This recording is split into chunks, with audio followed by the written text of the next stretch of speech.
Hello, everybody. How is it going today? Hang on, I'm gonna quickly just kind of bump my music down a tiny bit. There you go, hopefully that's better. Anyways, yeah, how's it going, everybody? Good afternoon. This time it actually is afternoon for a large majority of people, assuming that they're in the United States, of course. But, yeah, I'm doing pretty well myself. A bit tired. You know how it is, but you know what? It's all good because we're got a Gundam build today. So that means it's gonna be a pretty chill stream, all things considered. I've been sitting on this model kit for a little bit, honestly. I don't know why I have been, but I have. I've been sitting on this model for what feels like a while now, at least like 5 days. But I'm finally getting to it, and that is, slight drum roll, of course, the Gundam Stargazer, as you can see, and yeah, it's a pretty neat suit. Mainly, I think one of the more interesting aspects about it is that it was not built to be a war machine like most Gundams are, especially in Gundam Seed, where it seems like every Gundam is like the next nuclear bomb. The Stargazer was more meant to be an exploration mobile suit, and I find that very interesting because of that. So yeah, I think without further ado, I'm gonna bust this guy open. There's no instructions online for it right now, so I'm actually gonna have to break out the instruction booklet. And yeah, let's just get straight into the build, shall we? Also, I'm very excited to see this. The effect part, the effect rings of the Luminaire system. What the heck is that? Like a metal rod? Is that like a metal rod in this? I have no idea what that is. It's super weird. But just gonna kind of toss these down here. And book. Boom. Wait, hang on a second. There's a lot of stickers in this model, which, depending on who you ask, that is a bad thing, but personally speaking, I don't think stickers are the end of the world. I think stickers can be pretty good sometimes, actually. Especially in situations like this, where there's a bunch of special black lines all over the mobile suit. But yeah.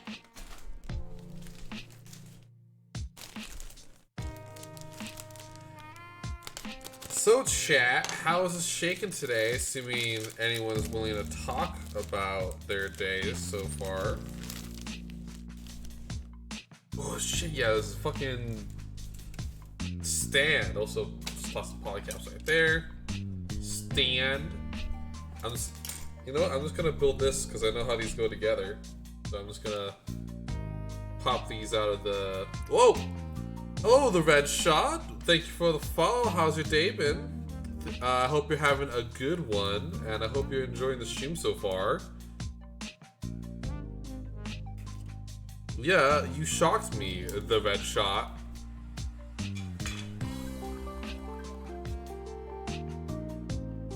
I wasn't expecting it to be that loud. There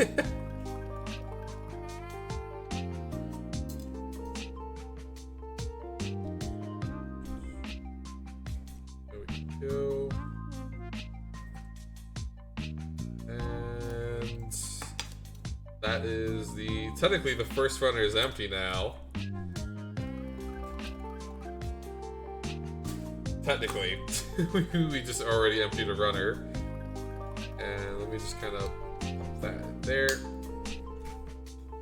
That there. And I'm just gonna keep this off to the side.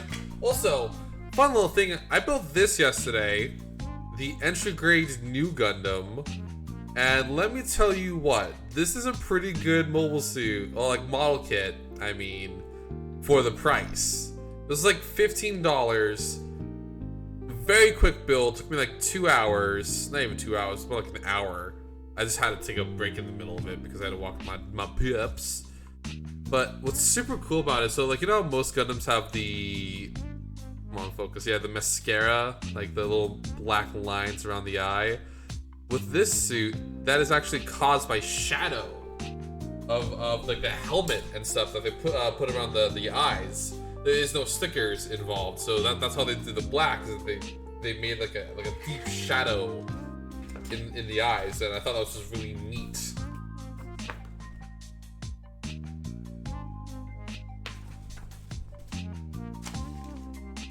It's open for the time being.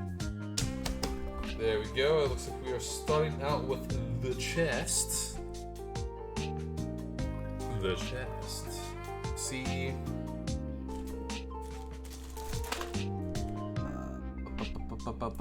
Need to find pieces.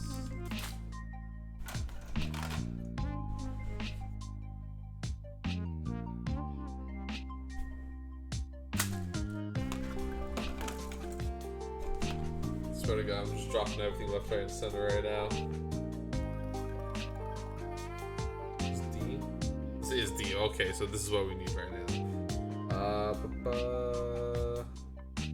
One thing I'm looking forward to with this model is that I've heard it's a very unique build compared to the other suits in general. So I'm kind of excited to see how wet and wild it is.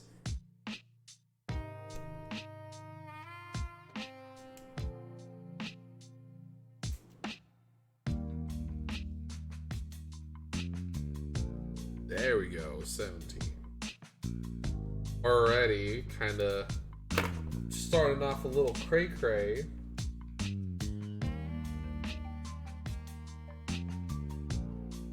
With some interesting joints, it appears.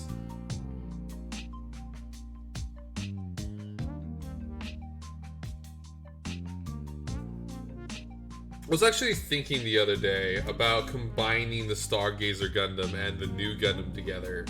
So it's very coincidental that the hobby store I went to had the entry grade new Gundam in it. I'm like, oh hell yeah, timing. Some great timing there. Although I'm unsure how much I'm willing to really experiment with the Stargazer, considering that it is kind of a rare model, all things considered.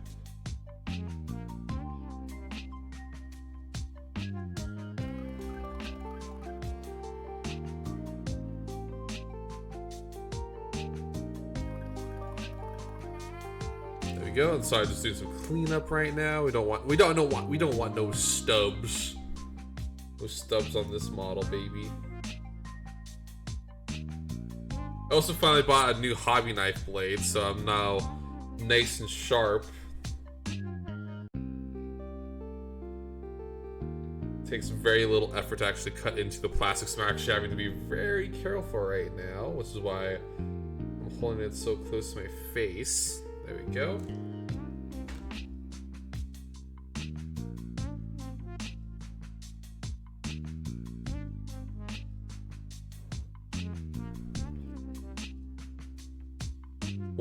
One thing I'm super excited about too is the fact that we're about to hit 300 followers. And I know that's kind of like a weird milestone to be kind of like excited about, but like 300 people, that's a lot of people.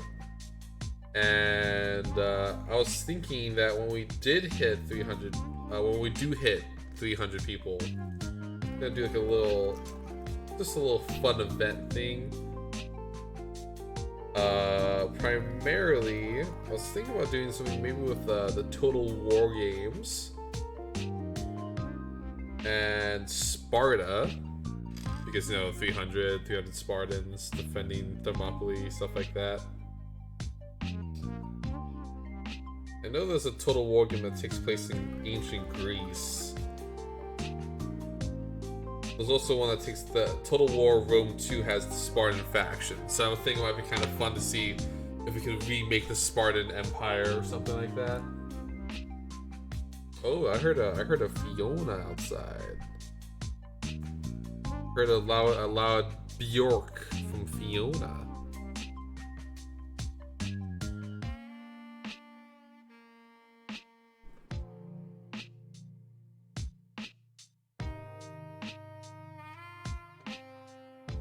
Whew. Yeah, sorry if I am not super energetic today. It's been a very long weekend. And you know what? I think building this with y'all is going to be a pretty good way to cap it off, even if it was a long weekend. TM.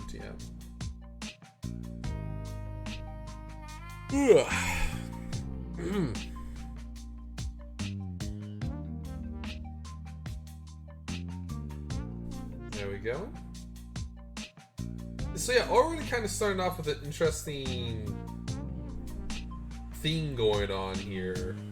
Primarily speaking, it seems like there's two joints, or two ball joints out making up the Gundam's chest, or shoulders, I mean. Which is also interesting. It seems that there is kind of like a quote-unquote inner frame here. Although I wouldn't say it's like a full inner frame, much like that of like IBO, for instance, which has a full inner frame. Let's get these out. Toss these up here. Yeah, super cool effect part right here. Excited about that.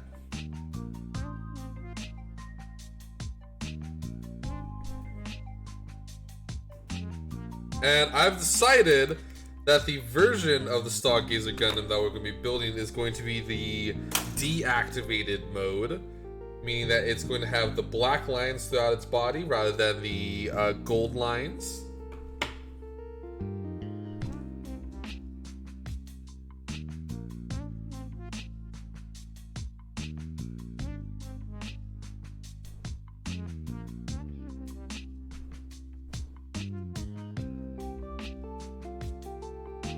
And nothing wrong. There's nothing wrong with the active version. I just think having the black version is a bit cooler because it mainly appears that way throughout the OVA.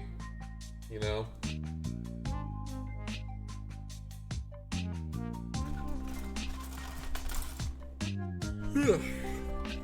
Man, I'm just a young motherfucker today.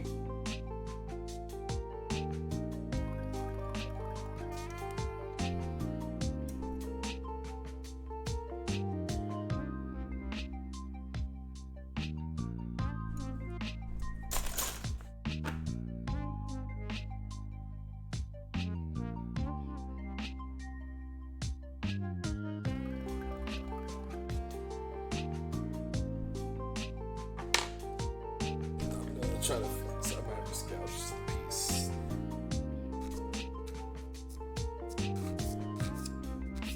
Just trying to fix my potential mistake real quick. Don't mind me. Okay, we're good. I was worried I might have just gouged a piece. I think I did a tiny bit, but you know what? I managed to recover it flawlessly, so... Who's the real loser now? Not me, Mr. Krabs. Oh my god, there's so many sticker pieces here. Holy shit. I'm gonna get my tweezers real quick.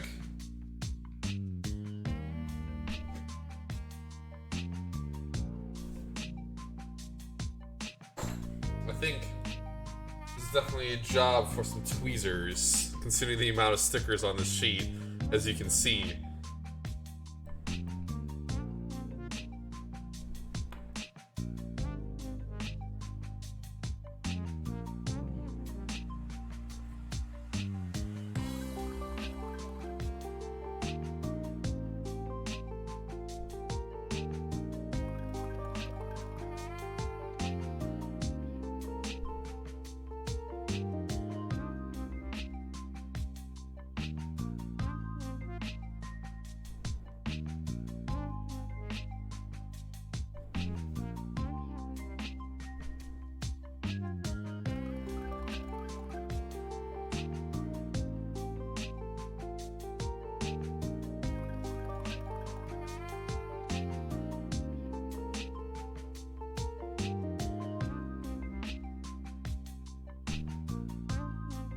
Oh gosh, oh golly, oh boy. Ooh, I'm only messing this up a tiny bit, boys.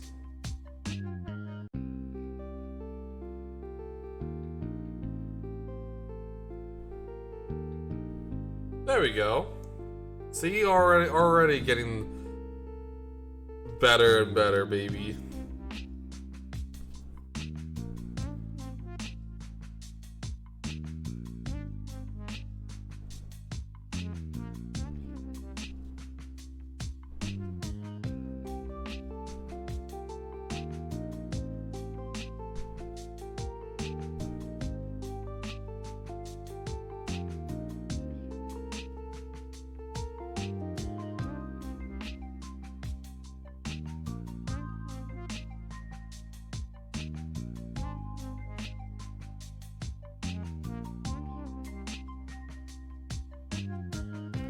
Here we are.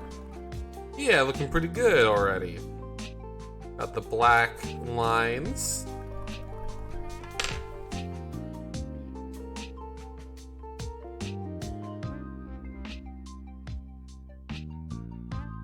Alright, time to build the rest of the chest, it looks like.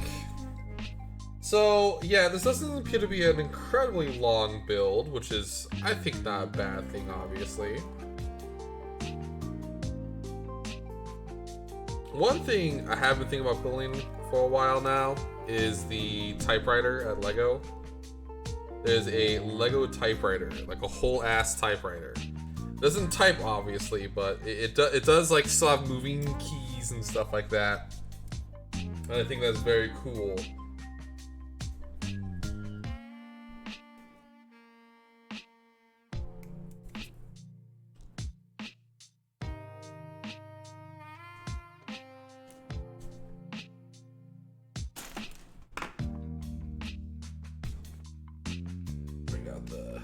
Sanding rods for these bad boys.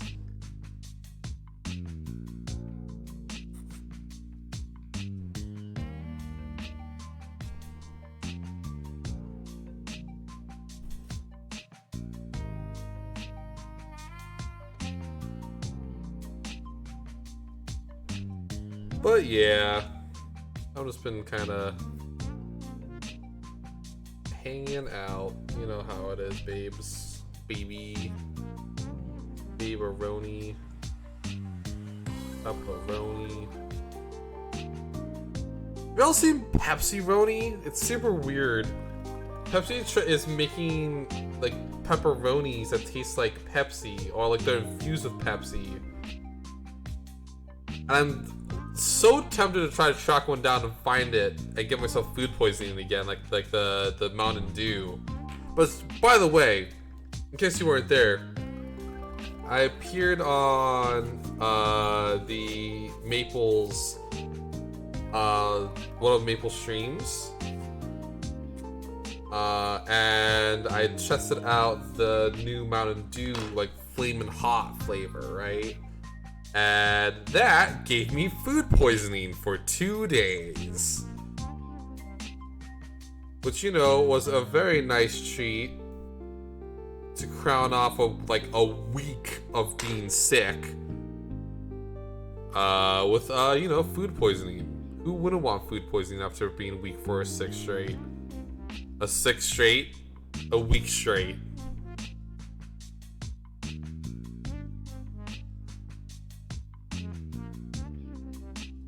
It was very cool of Mountain Dew. That being said, though, admittedly, I am wanting to track down a Circle K nearby, because Mountain Dew released a new Mountain Dew flavor called I think like Purple Thunder or something like that, which according to people does not taste like what's supposed to, which is, I think, blackberry and plum. Instead, I've heard people describe it as tasting purple. And the fact that it tastes purple makes me want to try it. And give myself food poisoning again, obviously.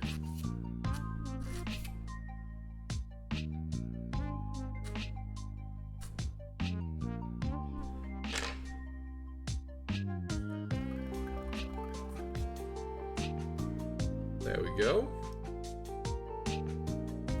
Already looking pretty good. Liking what I'm seeing here.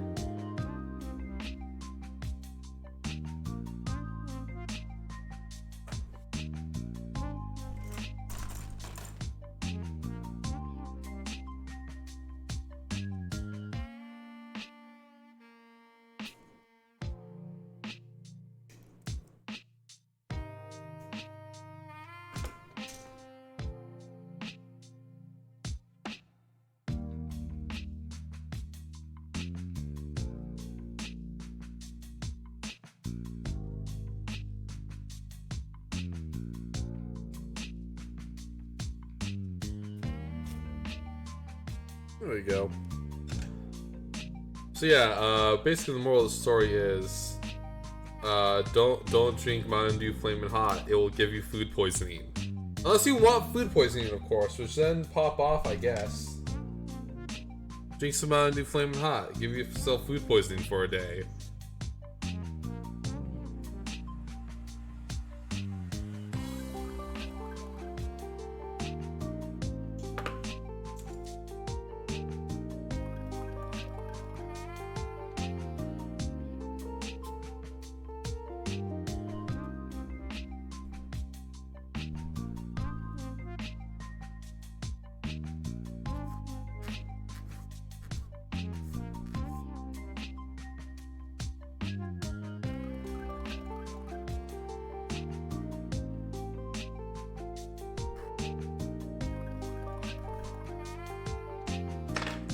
There we are.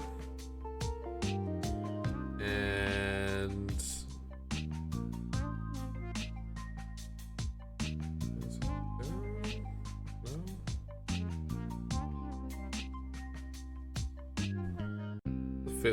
that doesn't look like it's sitting right. I'm wondering if I put it in upside down.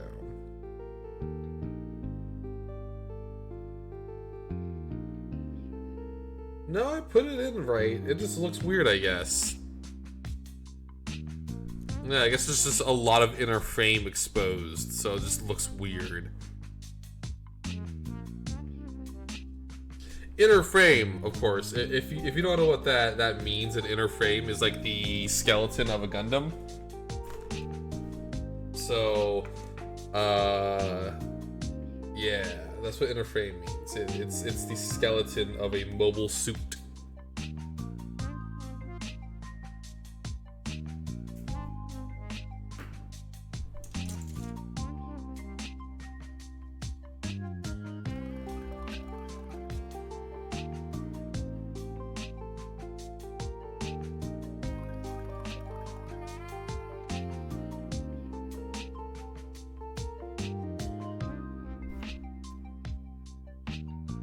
No, one reason why I might be so tired is that it's just been raining all day. Just very gentle rain all day.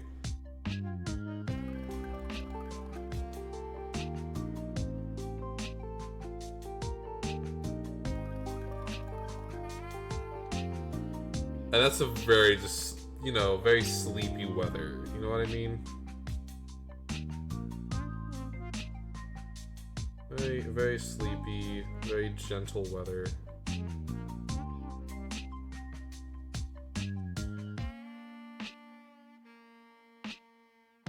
Which, I mean, I'd rather have that compared to lightning, obviously. Which, like, let me tell you what, in Colorado, if it was raining, holy shit, why do the ice sticker? Man, this ice sticker is bad. Please work with me here, ice sticker. Oh my god. Oh my god, why is it... What the fuck is happening here?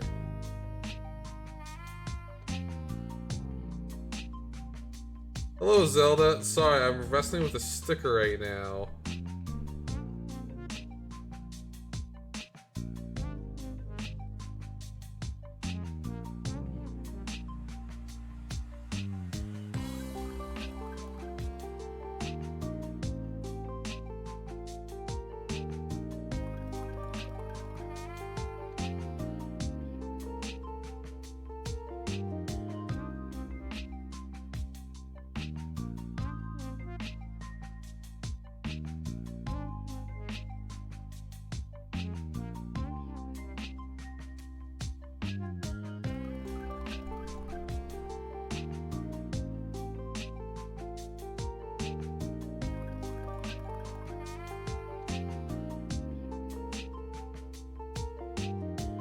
It's like there's like no adhesion.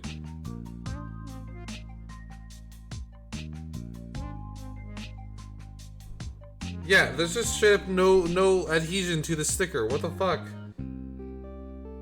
Okay, hang on. I'm gonna do something. Oh, didn't mean to do that, but you know what? I'll deal with it.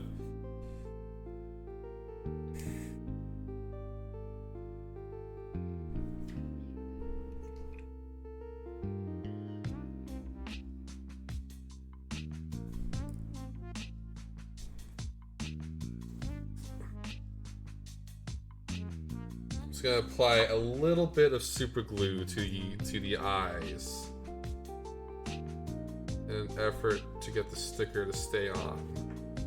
Just the tiniest bit.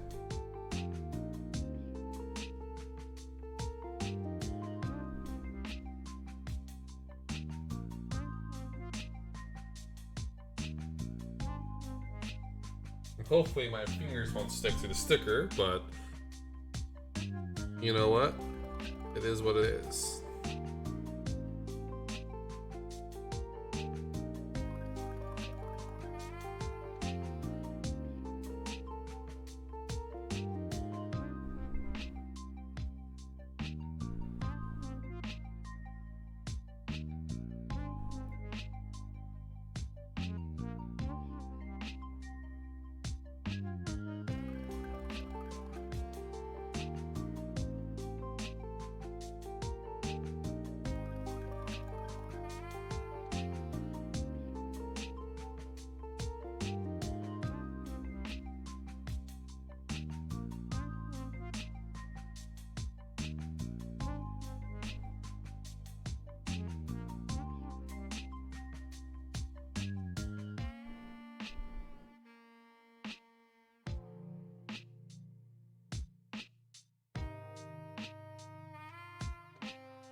Yep, that worked.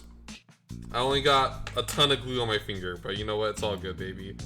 We'll live in. We'll thrive in here.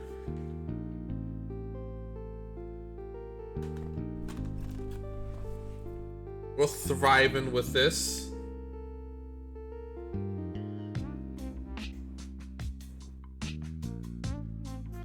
How's it going today, Zelda? Sorry I wasn't able to ask that previously. I was just wrestling with the sticker. You know how it is.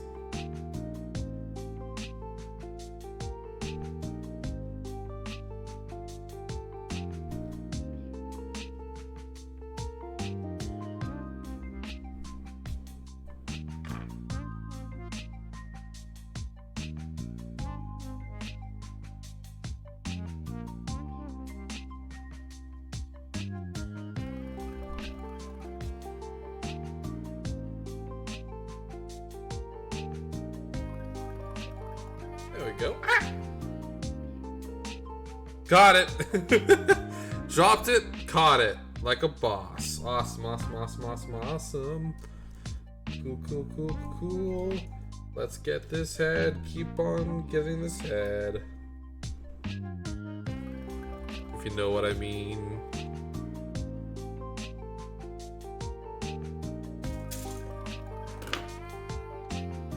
But yeah, it's just a very lazy, rainy day outside, which, you know,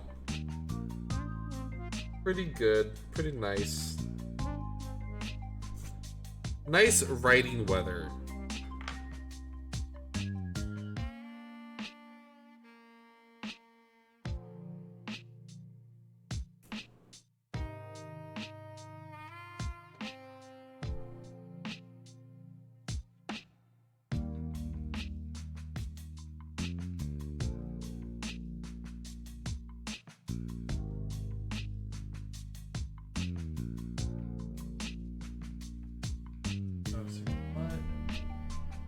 Oh, what?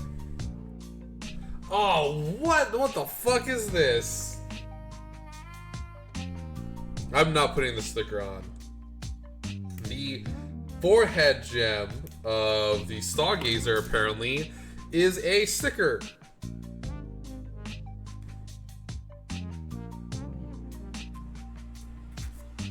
So I'm not even gonna try to put that on, because it's gonna look bad no matter what I do.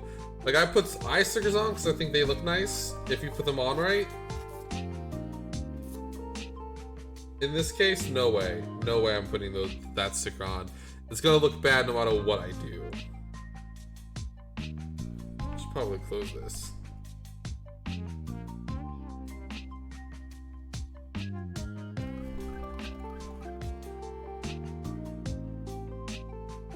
There we go. Like, I was lucky that I managed to, like, fix the eye stickers the way I did.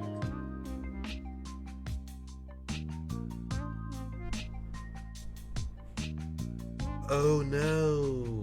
I just realized. Hang on. Oh no. Oh gosh. Oh, hope I didn't mess this up. Well, no, I did mess this up. But I hope it's something I can fix.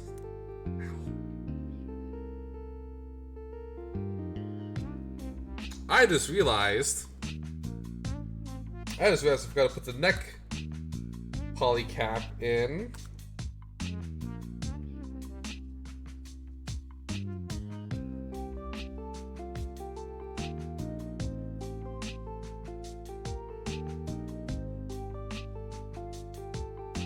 So I'm just quickly trying to separate torso again.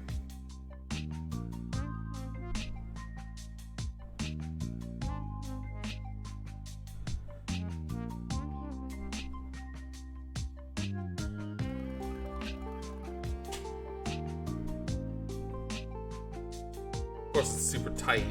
Of course it is.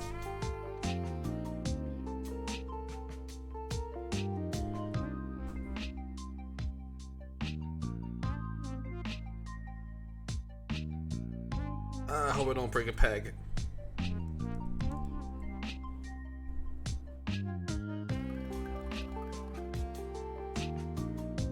Bringing out the drastic measures.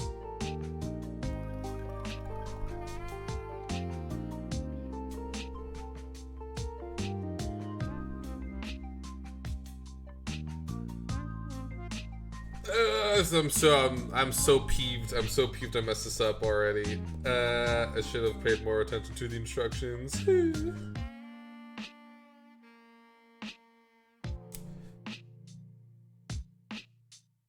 Okay, no peg broke.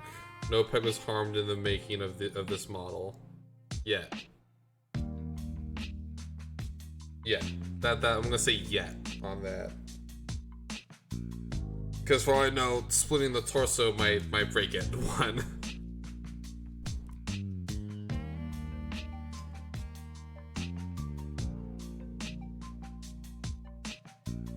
Yeah, totally missed that part of the instructions where they're like, hey, put the fucking polycap in for the neck in right now.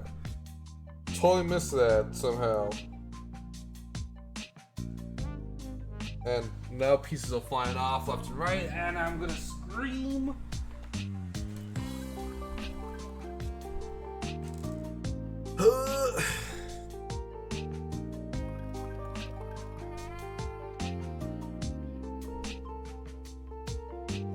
Today has been a day, y'all. Today is still being a day.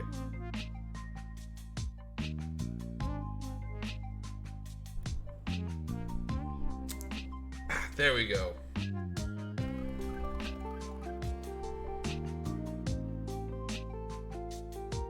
There we go. Okay, let's get this neck piece in and rebuild the torso. So I was a big dingus.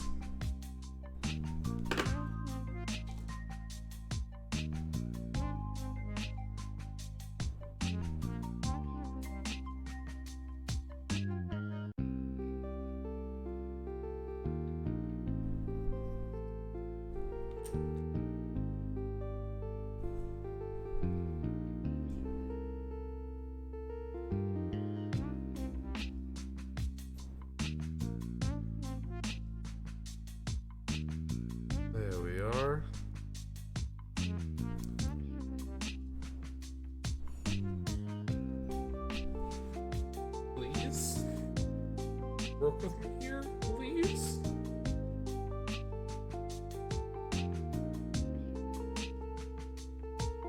Man, this has been an adventure of a build purely for my own. God damn Butterfingers. 2 is not helping with this at all. Having Butterfingers is making this a very difficult process, if you couldn't tell by me dropping numerous pieces at this point.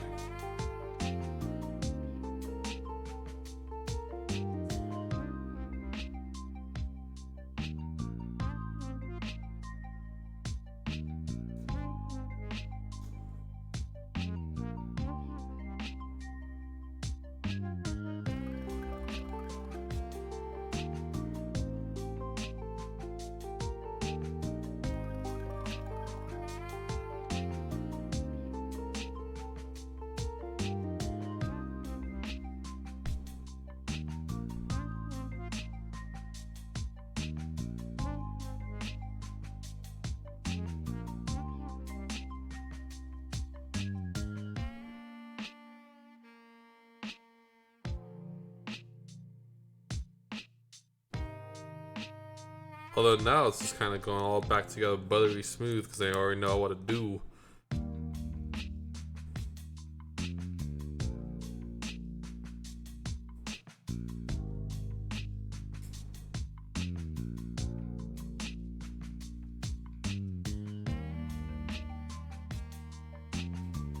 There we go.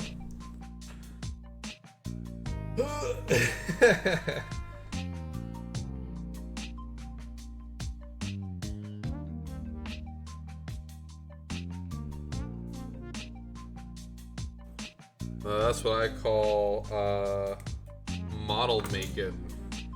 Fucking up so hard you have to disassemble pretty much the entire thing in order to rectify your mistakes. Although, that being said, I did notice that this guy does seem to have a universal backpack joint. So I might test something real quick before we continue the build too much.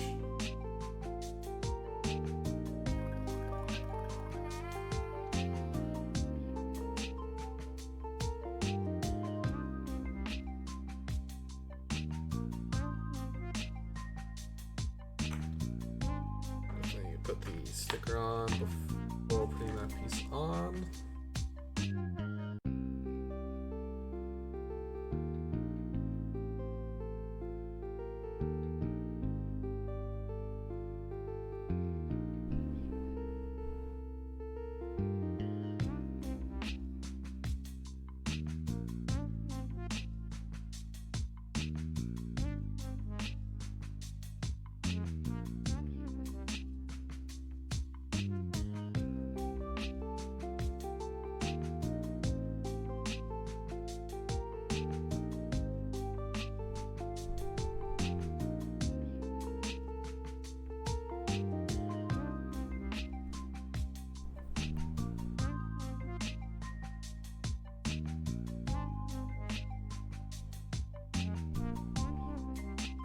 There we go. Nice head camera piece. Actually, I'm gonna take the head off, so I'm not having to deal with the ball joint there. Putting it on. Yeah, looking pretty good. I need to do the stickers on the back of the head at the same time. But my question is, when do I do that? Is it... Oh, so it tells me to put the stickers on while I'm putting the head on. Well, sometimes I'm going to just do that as soon as I'm done with the head. I'm just going to put them on right after I'm done with the V-fin, I guess.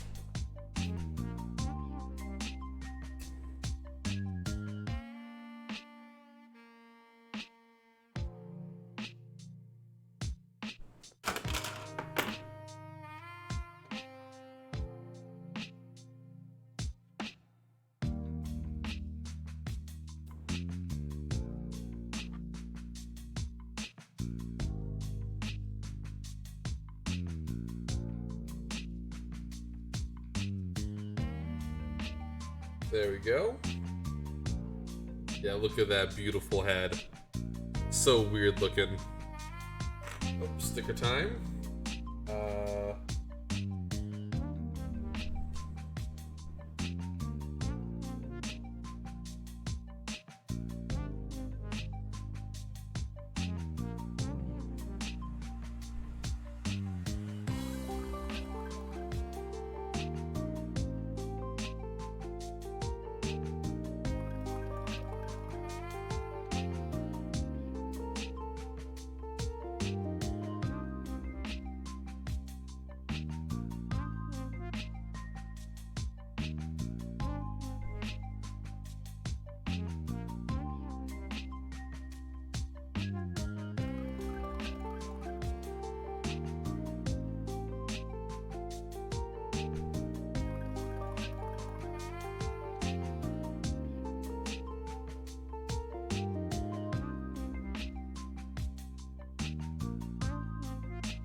So, me and the pals started playing Borderlands 3 because it's free on Epic right now, at least. And let me tell you what, Borderlands, I have a weird relationship with Borderlands. It was like one of the first games I played when I first got consoles and stuff when I was younger. Like my very own console. I got it on the PS3.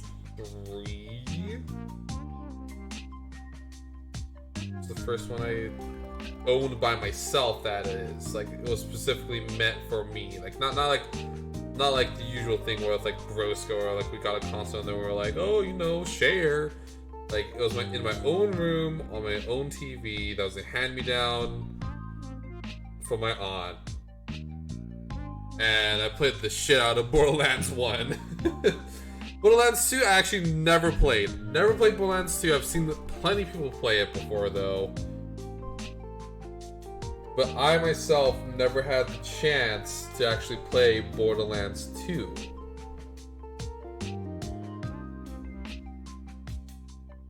And now I'm playing Borderlands 3. There was one thing that became very apparent, and that was that Claptrap is so fucking annoying that I genuinely desire his death at any given moment he's on screen. He's so fucking annoying.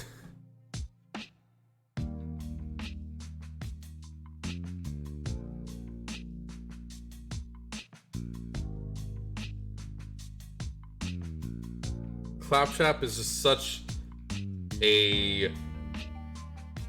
Ugh, you know what I mean?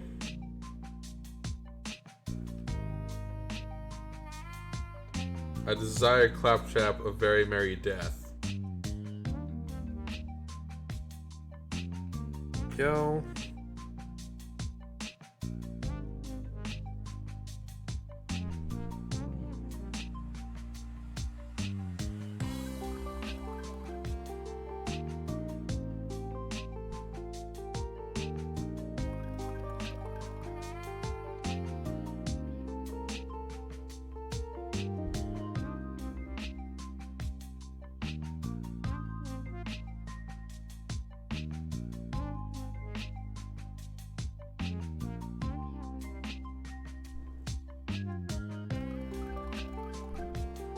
There we are. Sorry, I also had I was having that moment of like hyper focusing on the sticker so I could apply it properly. But since it's not properly applied, look at that handsome face. Look how handsome that face is. It's such a handsome boy. So handsome. Also, looks like we're building the pistol now. Which, fun fact, the if I recall correctly, the Stargazer Gundam actually didn't first deploy with a pistol. The pistol was an afterthought because basically it was forced into a position of battling things when initially, as I said earlier, it was a exploration mobile suit. So thus it didn't actually have any armaments on it, and they had to just give it an armament of a civilian mobile suit, like a civilian police mobile suit, basically, is the armaments it has.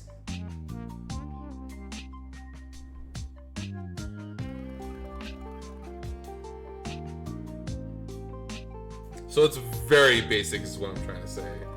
It's a very low power, very basic pistol. And it goes pew pew. Very pew pew like.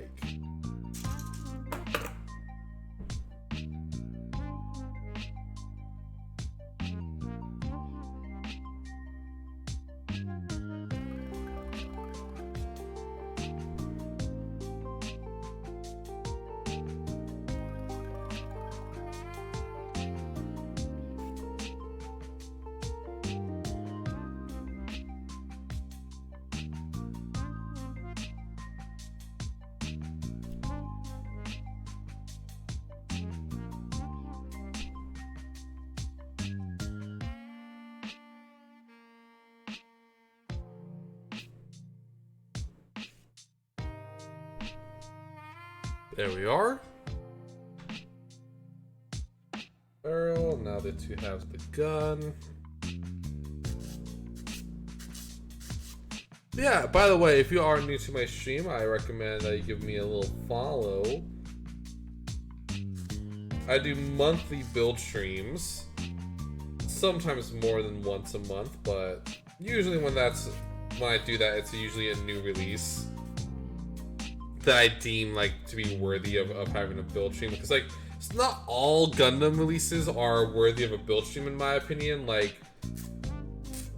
the new Gundam I built would not really be a good build stream because how quick it was to build compared to this guy, which is a much longer building process. Although probably would speed up if we actually if I built it correctly the first time instead of fucking it up.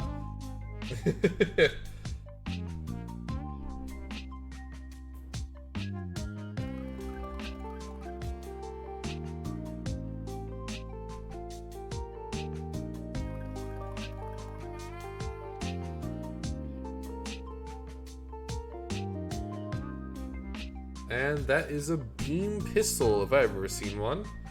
Gonna put that right there. And now we get to build the arms.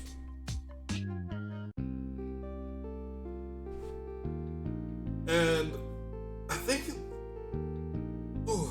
I think one of the more mechanically complex parts of this mobile suit is going to be its backpack, because there's a lot of arms and stuff on its backpack for the ring. So I'm excited about that at least.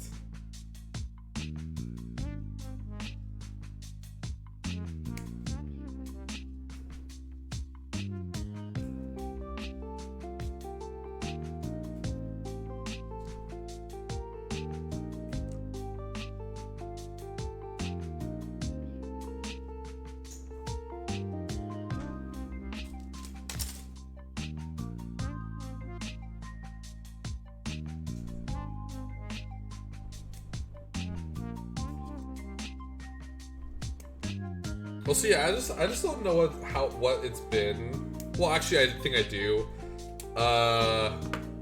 Full transparency here, y'all.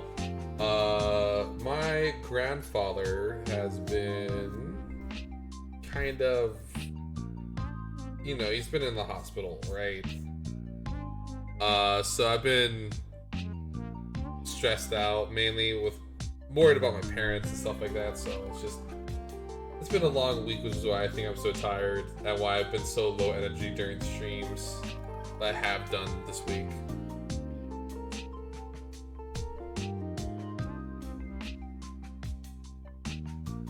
Oh. Plus also like having to like work. Like, trust me, like, I love working at the Lego store, right? It's pretty good. It's pretty fun working there.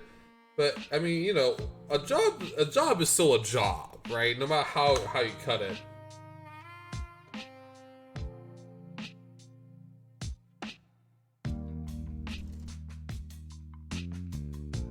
Even if it's a super cool job where I get to build for hours, right? It's like the weekends, for instance. Ugh. Super busy, super long shifts, just the works. The works.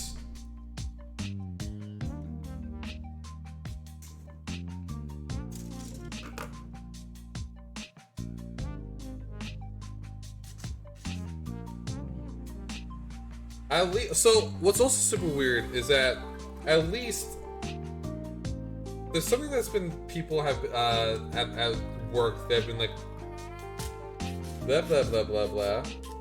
At work, people have been looking forward to this thing called Play Day. And I don't know what I was like. I've never seen really heard of this, but basically it is a day where we get to do some cool stuff, and we get like exclusive pieces, and like usually there's like a big dinner thing. Sounds like we're kind of trying to do like a tree obstacle course right now, which sounds pretty cool. Although my manager apparently is scared of heights, so I'm like, I'm sitting there, I'm like, yo, are you sure you want to do this? Like, you're gonna, like, you might get scared, right? Like, literally climbing across, like, the treetops and stuff like that, like, with, like, zip lines. Like, I don't know, Endor, Star Wars, top floor Star Wars reference.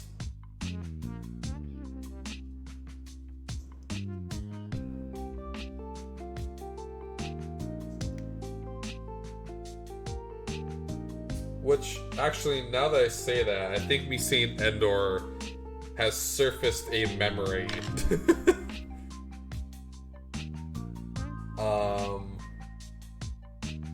Like, one time when I was young, I was trying to play Star Wars, the Old Republic, right? And I was downloading it when I, like, you know, while I was downloading it, I was wanting to play a game. So I was playing this really weird colony builder game. And I think this is one of my earliest experiences with a colony builder, now I'm thinking about it. Where it takes place on Endor, where you're supposed to be, like, building a Ewok village in the treetops of Endor. And I've like, I don't remember what it's called. I don't know if it's like a fever dream,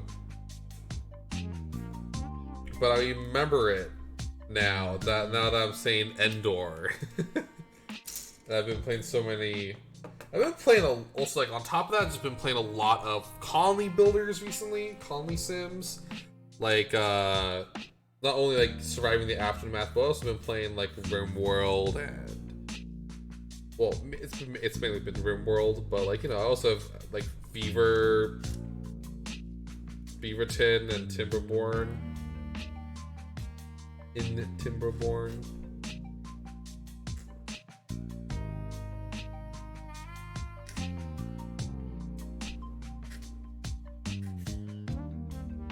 I wonder if I can find it. If I do, I might stream it. for nostalgia, TM.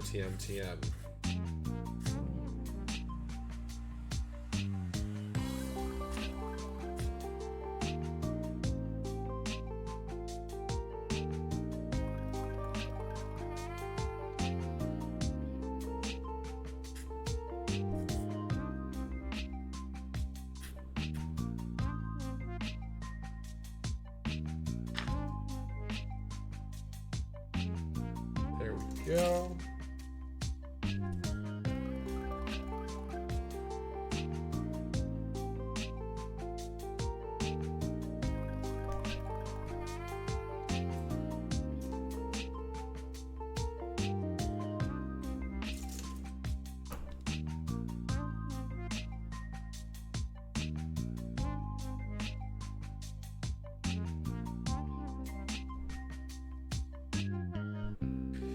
shit! I cut out the wrong piece. Fuck. Okay, well, those are going up there. There we go. I needed 18, not 8. I cut out 8 by accident, like a smooth brain, like a smooth imbecile. Oh, random. Okay, sorry, Fuchsia. I did not realize you were there. I did not know how long you had that redeemed, but random Gundam lore.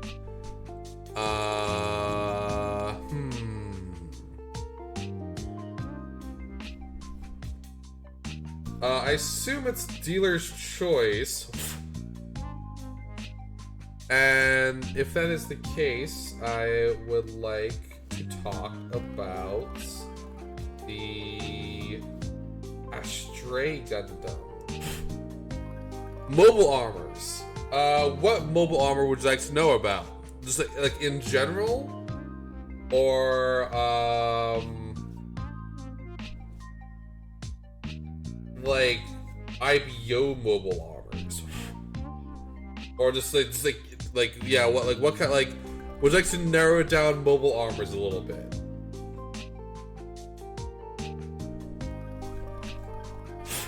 Because mobile armors has in fact appeared throughout the Gundam franchise. Oh, that sounds better. What were we saying about to say earlier? Oh, I was gonna say the Stray Gundams. But I mean, if you want to know about the mobile armors, I'm glad to tell you about them.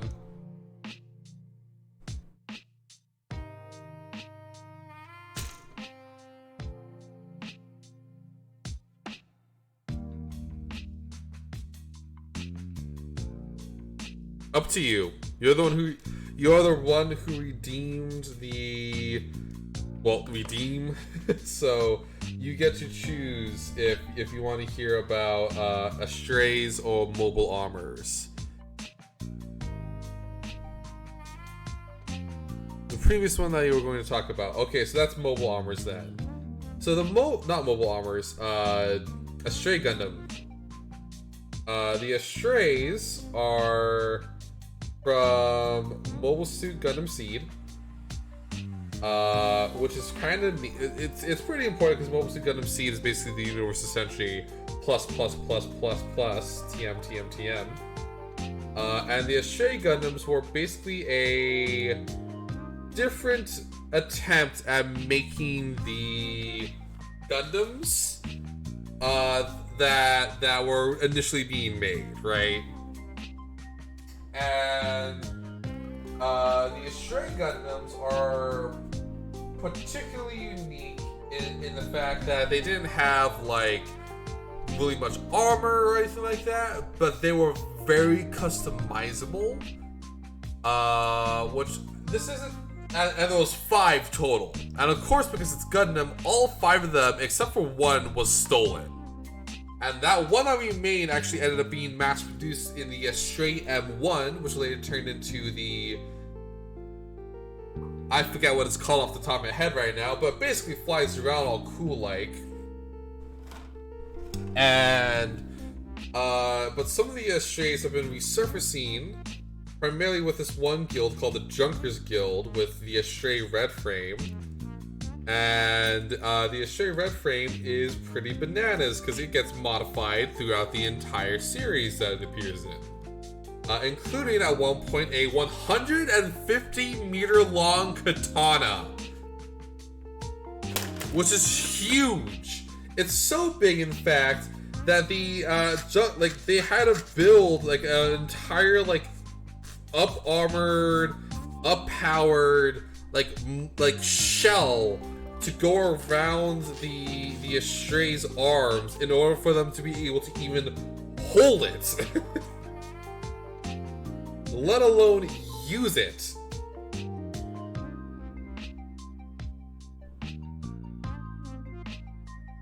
And some other ones are pretty neat. Like there's one that had an illegal camouflage system. Some of them have reappeared super modified down the line, like the Mirage Gundam. which has like a separate mobile suit built on its back that it flips around to like disguise itself. It's super crazy. But the Estrays are pretty neat, and I actually have one. I actually have a couple, if I'm being honest. But this is the latest one I built, which is the Estray Red Frame Inversion, which comes from the Mobile Suit Gundam build. Gundam Breaker Mobile Battle Log. It's piloted by an AI named Mr. Bushido, which actually appears in a different Gundam series. But yeah, it's super neat. This little thing on its arm is a mobile suit's head that they use as like a boxing glove and a double-sided beam saber. And also it has a giant katana on it, as you can see. Oh, it's a little dusty. It has been a second since I picked this guy up, but he's a little dusty.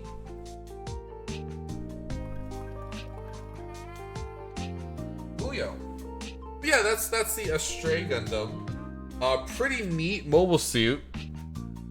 Another modified Estray Gundam was one that appeared in Gundam Build Fighters, called the Gundam Shinjoku Estray Gundam,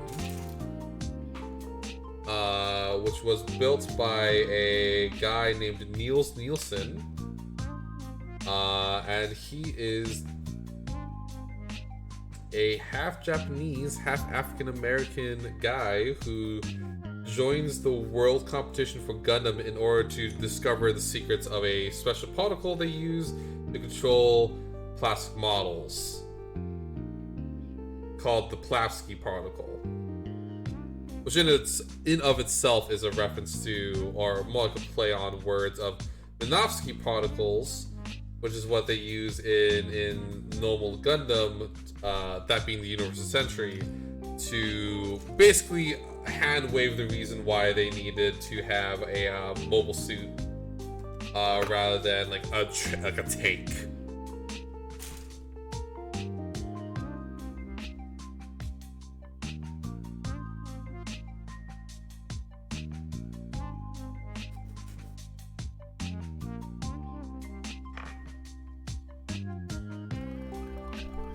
But it's super neat because the Shinjoku Estray Gundam looks like a samurai, and it has these like shoulder binders, which are super neat because they oh, hang on, there's a sticker to be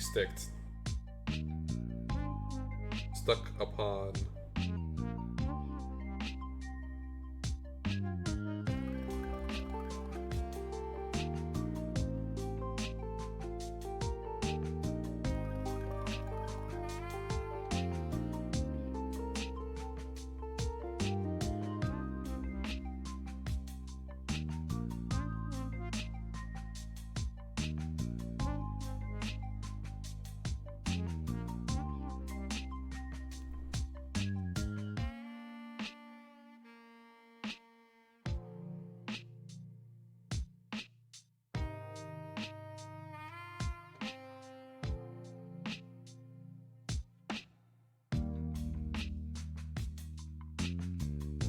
Oh shit. I probably shouldn't put the red pieces in and try to put the stickers on. No!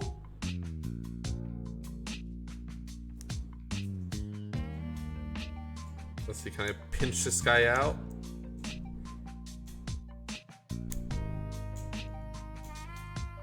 Please? No? Okay, I guess we'll just have to place it over, I guess. I'll try my best to. Assuming the sticker doesn't just pop off the piece like a weirdo. What the fuck?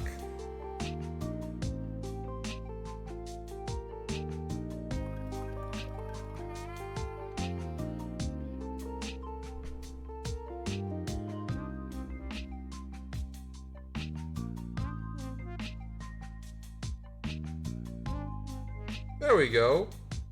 Looking nice and spiffy now, with that piece at least. Which technically I should probably take this off, because I need to put some more on the arm. Very sticker heavy model here.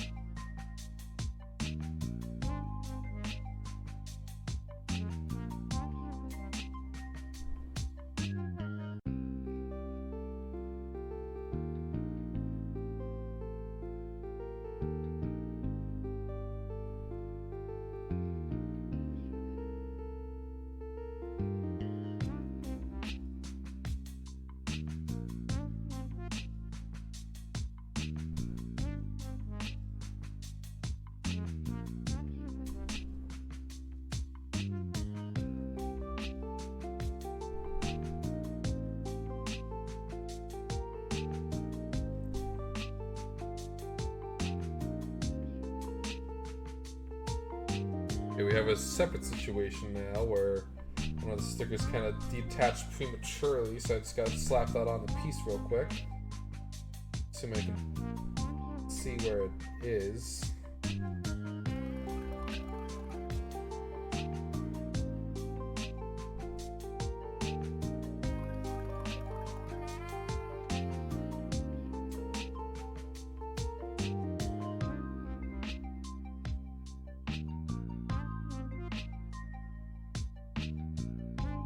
I think I did that right.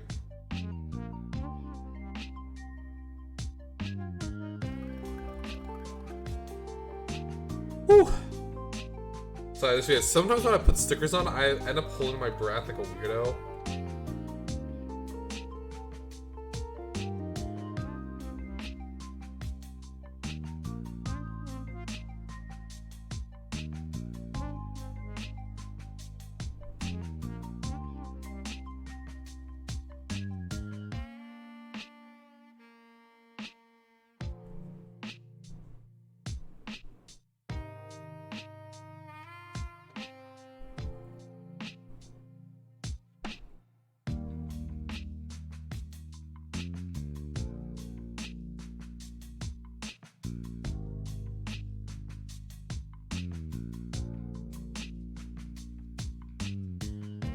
There we go. And let's move on to the side stickers on the arm. This one. Yeah.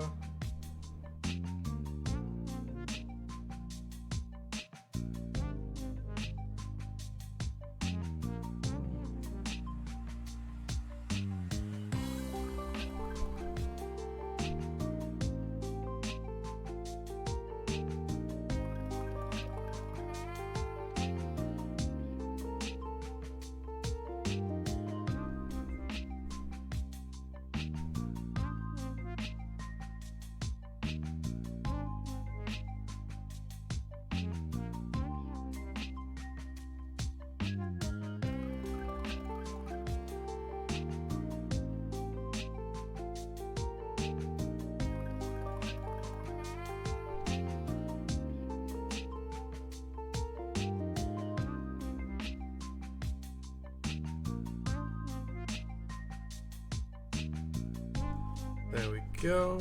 And one last one for this part, at least. There we are.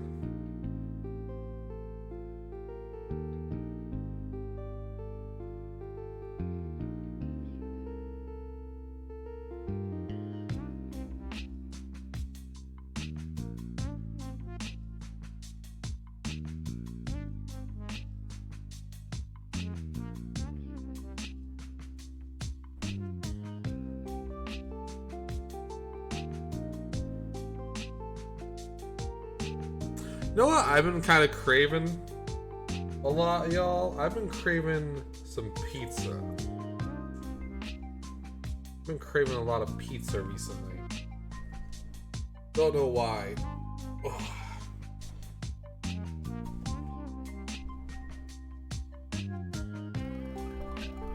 So many fucking stickers on this set.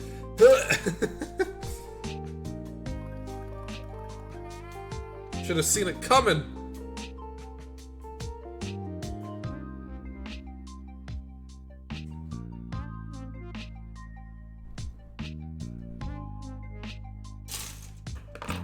Hey, is that the Victor? What's going on, my guy?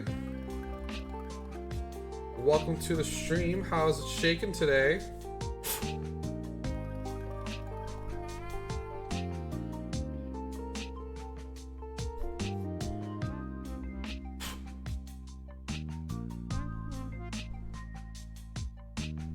We're just building the Stargazer Gundam right now.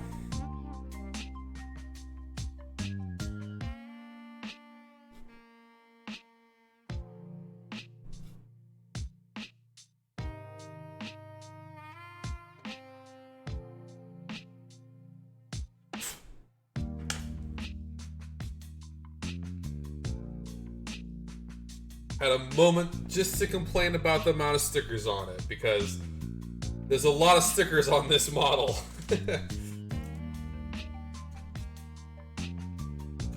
I'm just like, I just want to take a moment again, just to appreciate how handsome this guy is. Very handsome face.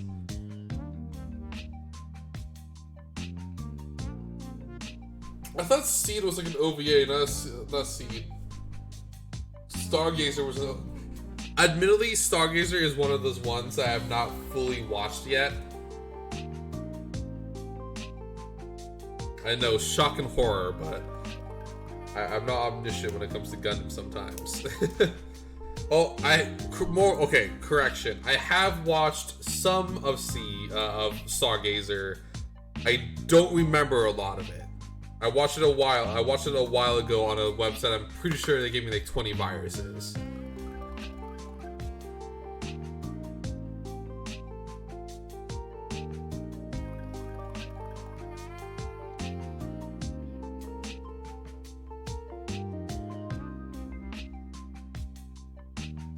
But yeah, I thought it was an OVA, not like a full series.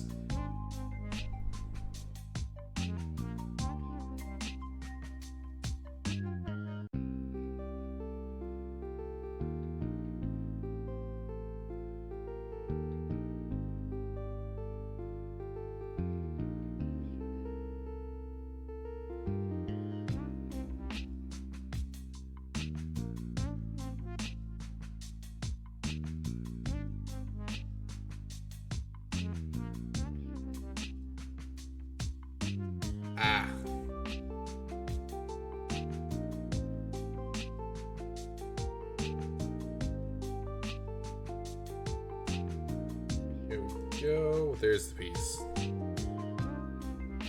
There's the fucker.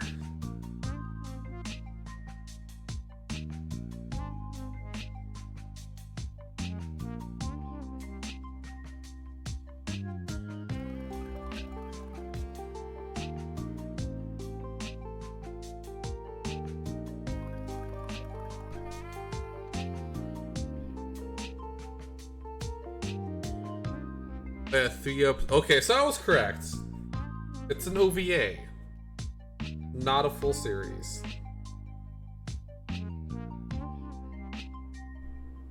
My brain is rotund and plentiful.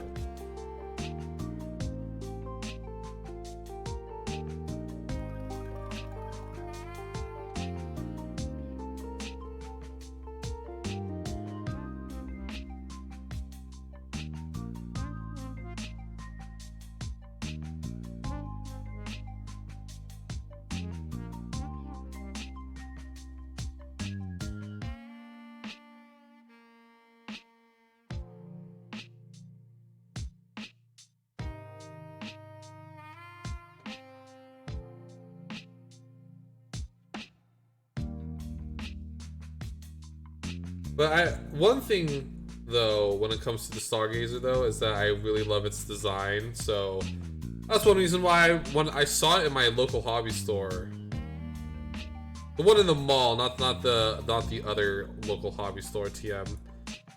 I was like, ooh, gotta snatch it up. Plus, it was like $25. So I'm like, really gotta snatch it up. You know what I mean? It's a great price for it.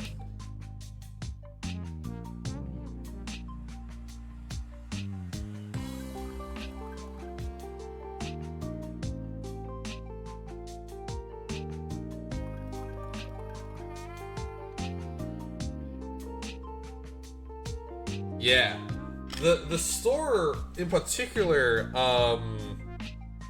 it sells the models it acquires at the price that they bought it at, which means that more times than not, the models that I get from there are super cheap, which I am not complaining about.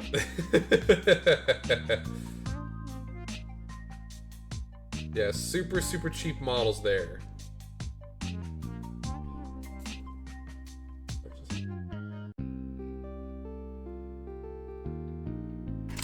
Ow.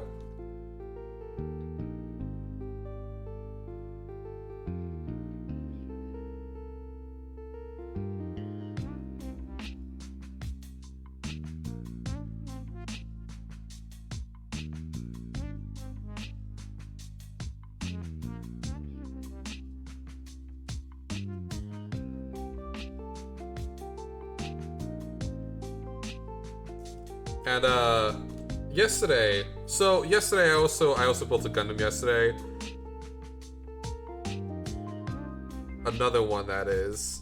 And I decided not to stream that one because I thought it wasn't necessarily worth the stream. You know?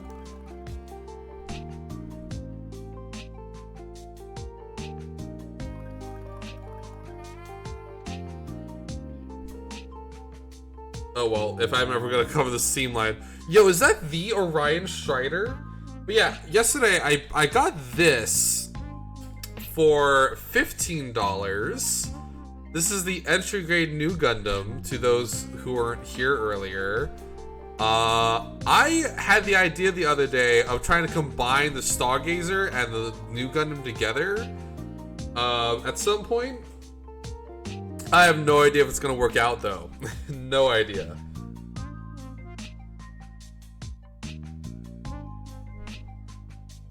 Yeah, right. That's what I was.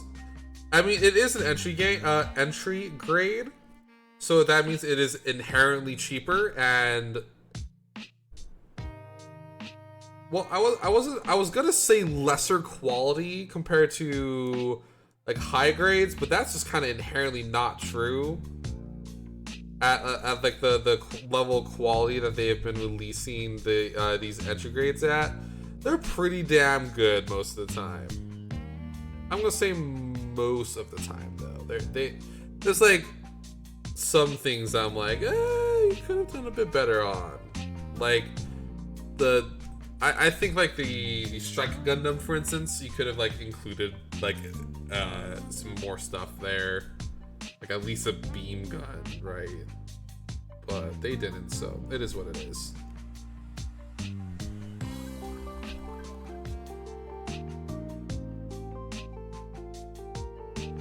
But yeah, $15, new entry grade, new Gundam.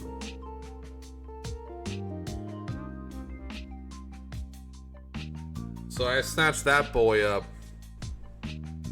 It was like I manifested them into existence too. They also had a master grade. They had the master grade 1.5 Dom. I was super tempted to pick that up too. One, it's been a while since I built a master grade. Two, I just like how it looks. And I don't really have any Xeon master grades. I think the only one I have is Johnny Ridden's Zaku. Like high mobility Zaku, so.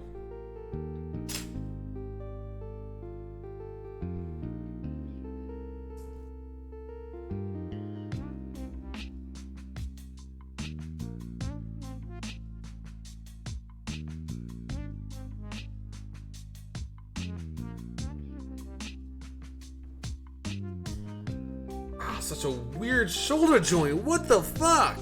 Y'all, this shoulder joint is a double ball joint shoulder joint with a hinge for a so wait, what is happening here? That's so weird. So like you can't really get it up all that high. It looks like. That's so weird. It's such a weird shoulder joint. I don't know what's happening there.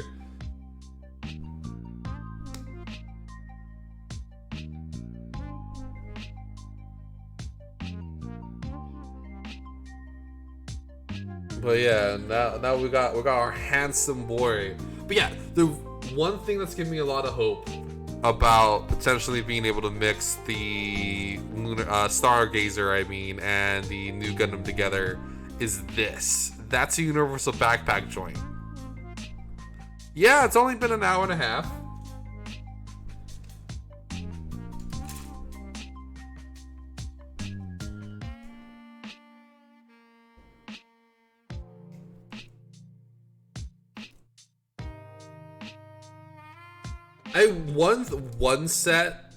One kit I really want to get my hands on, but I just haven't been able to track down is the Lunar Gazer. Which, to those who don't know what the Lunar Gazer is, it is a custom model kit from Gundam Build Divers Amazing Ready. I think, if I recall correctly, it's piloted by the Lady Kawaguchi, and it is a mixture of this bad boy and one of my favorite mobile suits, the Hyakushiki. And it's primarily Hyakushiki, actually, which makes me want to get it even more, because I love the Hyakushiki.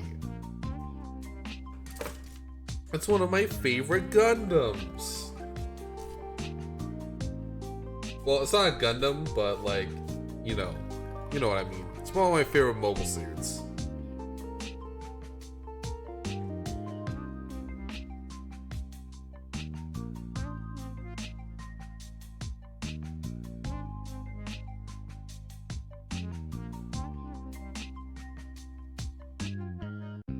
And pistol. Can I just slide the pistol in, or do I need to take off the back of the hand for the pistol? Pistol insertate. Inserted. Maybe.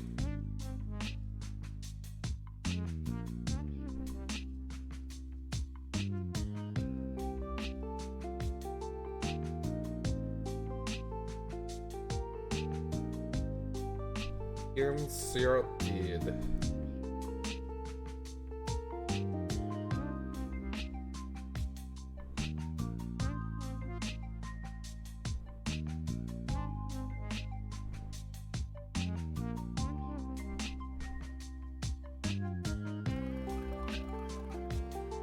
There we go. Sorry, I was just having some issues with the hand. Yep, now he's got his pistol. Which, once again, this mobile suit actually technically isn't really supposed to be able to use guns, but like, you know how it is. Desperate times called for desperate measures. They had to give it a gun, so it can go pew pew pew pew.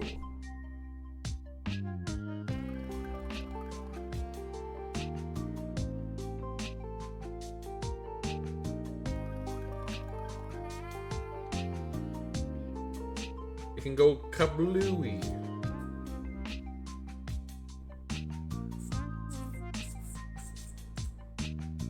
There we go. There we are. Nice. That's the upper half of the body complete, except for backpack, of course. Now we get to the more complex stuff. That being the Legs. Looks like, okay, we're gonna build the feet first, it looks like. I think the rest of this is actually just its... Nope, this top of the feet right here, so I'm just gonna cut this out. And then the rest of this, I think, is just for the backpack. So it does actually have a pretty complex backpack, all things considered.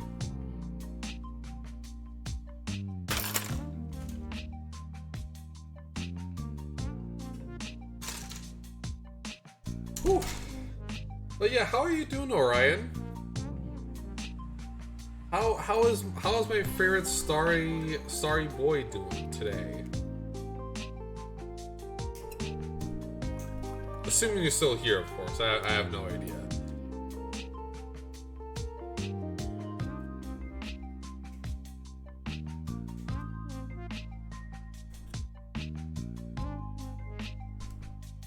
Doing good? That's great.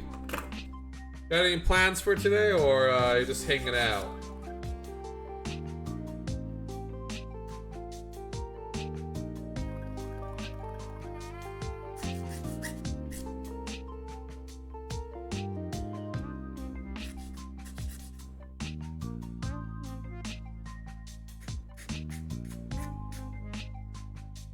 Incredible. I'm actually just doing the dishes and shut off the sink just as you asked me that. At a really rough moment, I was feeling lethargic like I told you earlier, but I managed to go get a good workout and make some breakfast. Well, I'm glad you're at least being able to do some stuff. I assume you doing that is kind of like getting your engines going. No plans, just chilling, gonna write a chapter of the story later. Hell yeah. I myself am planning on actually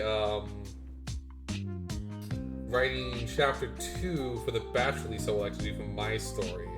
Which, by the way, everybody, I'm not sure if I've told y'all this on stream at least, but I have signed up for a thing called Kindle Vella, and hopefully it will allow me to post some of my stories in a more official matter. So I'll keep y'all updated on that, but something to look forward to perhaps. Hell yeah. And my first release on Kindle Vella, I'm planning on doing a batch release of 3 chapters. And then moving on from there. Mainly 3 because of my whole... I have like this rule that I'm like, okay, I'll give it 3 episodes and then I'll cast judgment upon the series. Be it 3 episodes, 3 chapters, 3 parts, whatever, right? They call it the Rule of 3. And if something isn't able to hook me or make me like, fuck yeah about it, right? In 3 parts. Which, I mean, okay. Depending on the series, right? So like, if it's like a cartoon and they're like 13-minute episodes, I might give it a little bit more leeway, right? I might give it like 6 episodes or like 5 episodes. If it's like an hour-long show per like every episode is an hour long, you better have me in 3 hours. If you don't deserve any more time, right? You've wasted 3 hours of my time otherwise.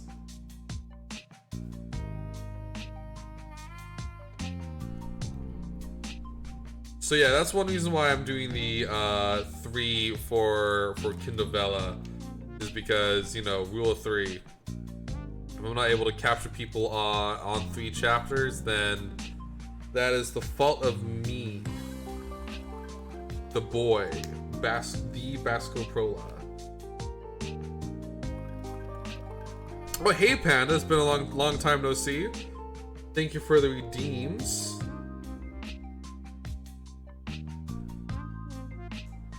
I'm gonna take a slurper of this water right here.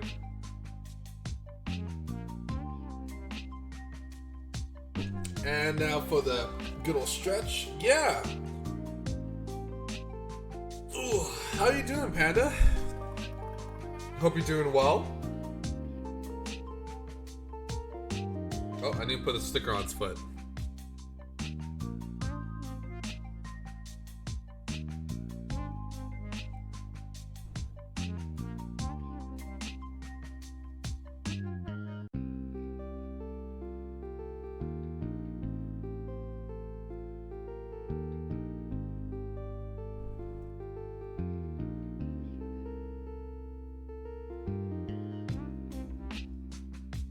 Oh shit, I did not clean that part at all. Or did I just cut these out? Okay. Oh fuck.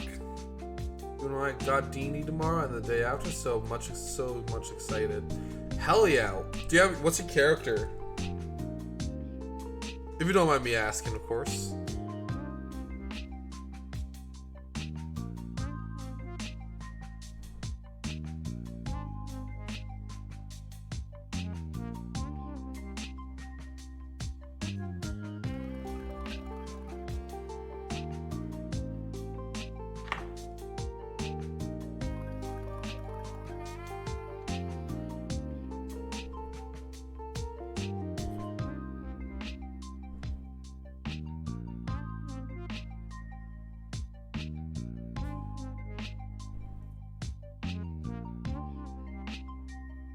Genie Warlock tomorrow's game, Rune Knight for Wednesday. Hell yeah.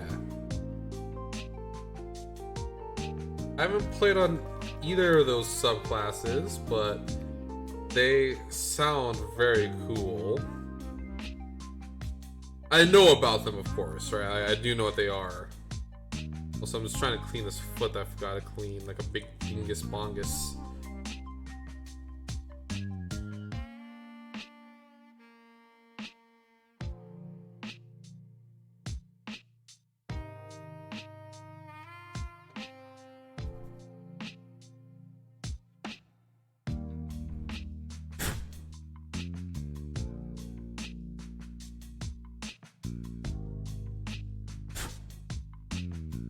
There we go. That's gotta be good enough for now, I think.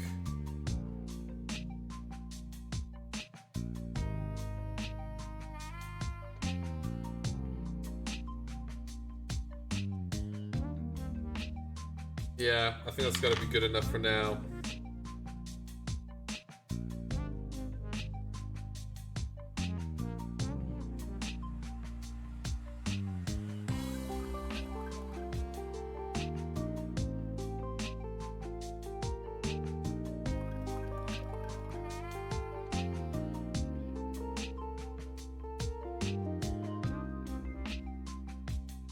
Genius felt mostly like flavor features besides flying for 10 minutes at the time, but I'm pretty happy with it.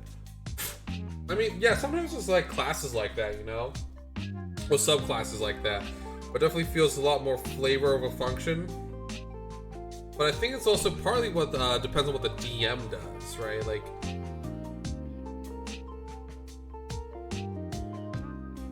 if the DM is willing to kind of like stretch what it does or make it more cool, so to speak, to actually play that subclass, I think any subclass is valid.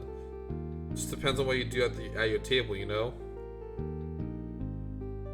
Like, for instance, like, if someone's like a circle, like, one person's backstory in my current game involves very much a lot of dreams. Another person's at my game is a Circle of Dreams druid. So I've been trying to incorporate some dreams into the game. You know what I mean? So like, if you're a genie, like maybe like your DM might be doing some cool stuff later. Who knows? And this probably isn't gonna be coming back up until I build the hip joints.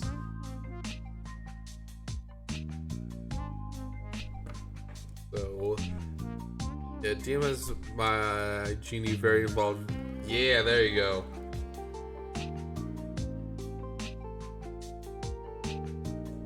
Now remind me, because I forget, the Warlock genies have the genies, like they're genies in a bottle, right? Or they can have their genie in a bottle.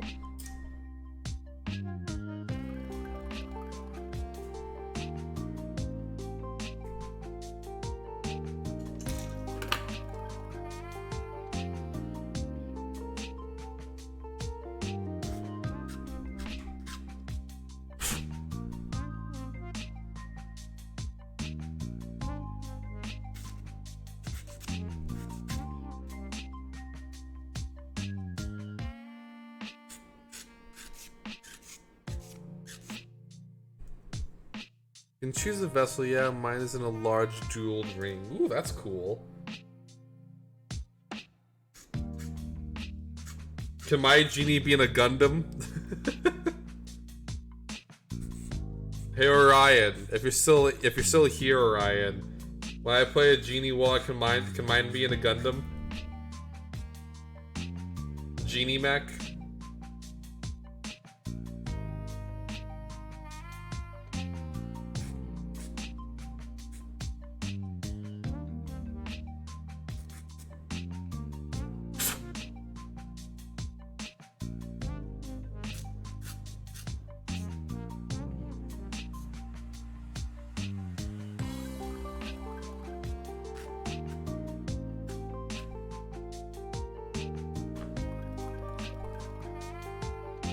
But yeah, I hope you enjoy your D&D games.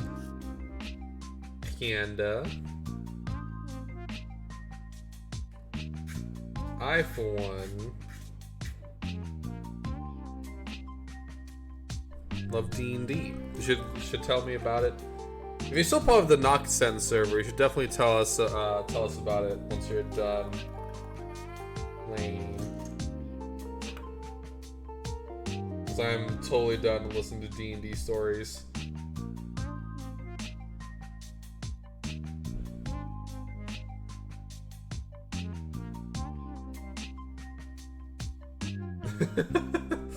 Yeah, I know exactly what you mean. At one point, it legit felt like we were playing a D&D session like every other day during the week. Which, I mean, it was pretty cool for the time being, but I definitely don't think it was a sustainable form of playing D&D. Especially for Orion, who was in charge of most of the D&D sessions that we were doing. Hang on a second, I just got a buzz.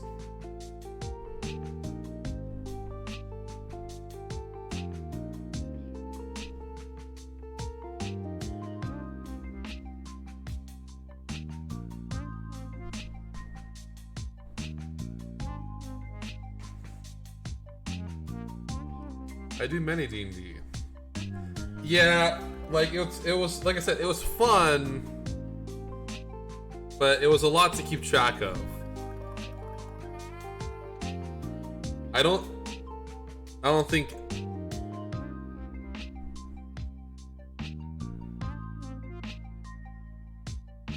Yeah, I just don't think it was like a sustainable way to play D&D.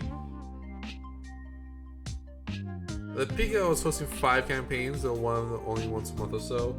I mean, still, you know, that's a lot. Ow.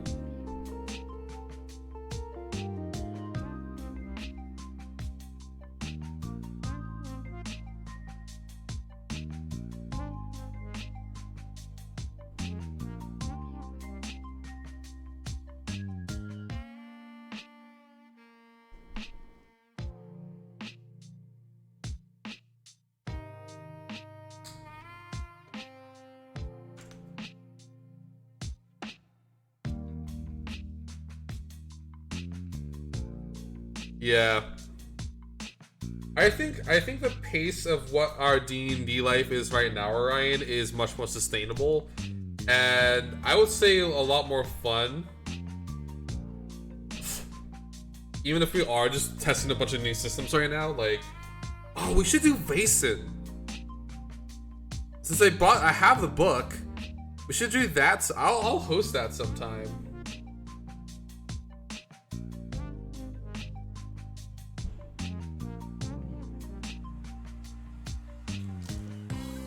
It's like Call of Cthulhu, but with Fae rather than Eldritch Abominations, which, you know, depending on who you ask, same thing, but you know, it's much more fairy tale like compared to like light diesel punk. It's like gas lamp. It's Nightingale. If you know the game Nightingale that's gonna be released soon, it's that, but instead of being lost in the Feywild, you're on Earth.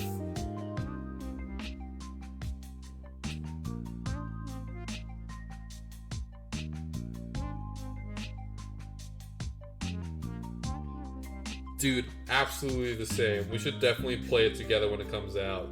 They announced a release area. That being, they'll try to release it Q4 of this year. So, at minimum, we have something to look forward to, like during October, November, and December.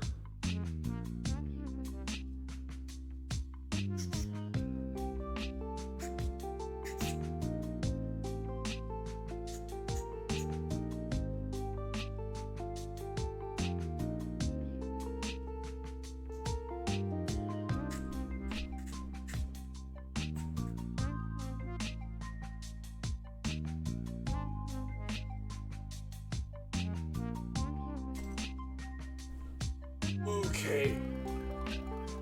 What's funny is another game called Nightingale released last year for totally separate. What game? What was the other Nightingale?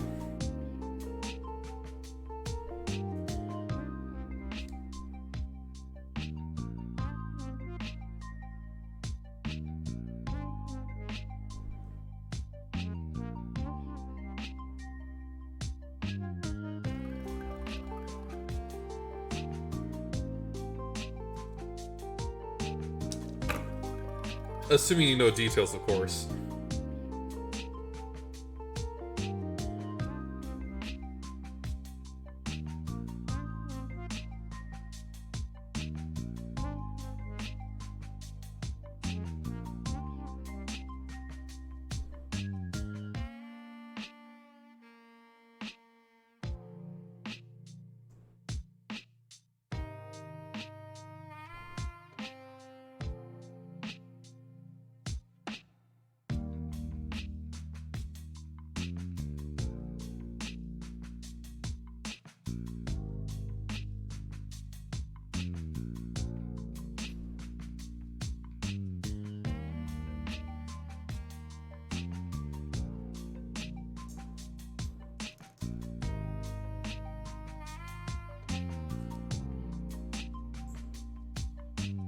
Okay. Alright, gotta get going. Thanks for streaming, dude. I'll see you later if you want to hang. Yeah, I'm always down to hang with you, bro. Hope you have a good day.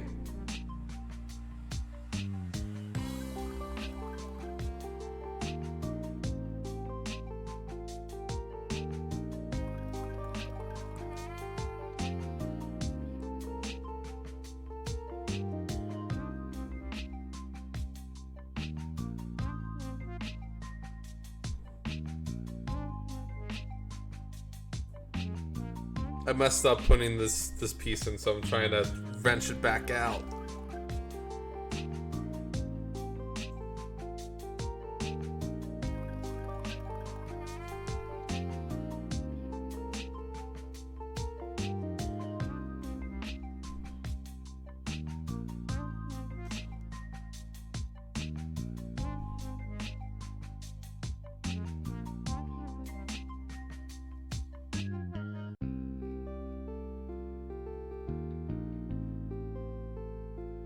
Alright, let's try a different method of putting this polycap in.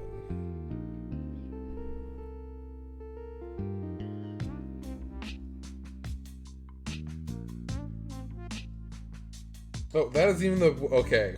That's even the way they recommend doing it on the instructions. That was just smooth brain. Okay. We're good. We're good.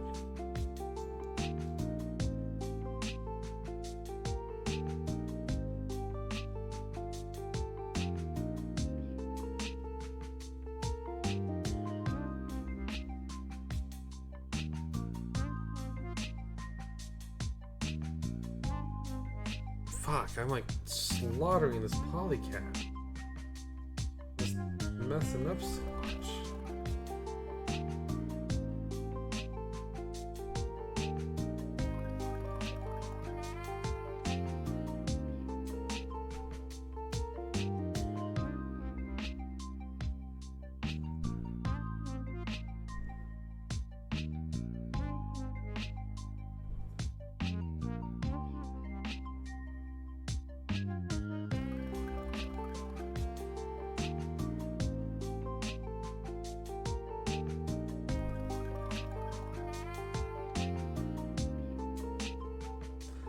Okay, I'm gonna kind of back this boy up and try to get it.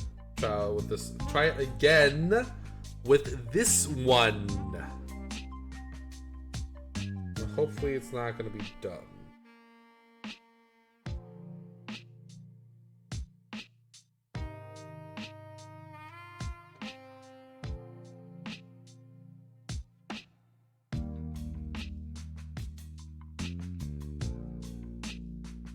Of course, I just dropped the piece. Man, this build has been a tame and a half.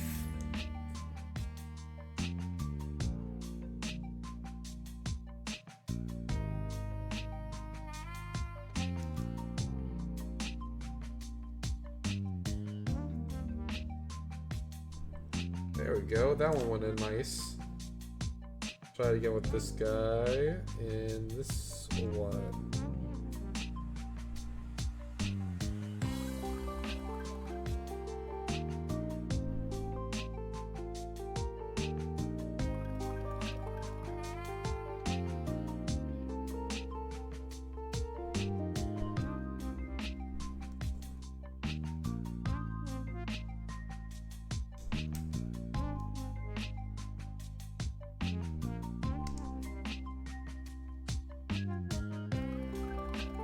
There we go. That's all fixed up and assembled.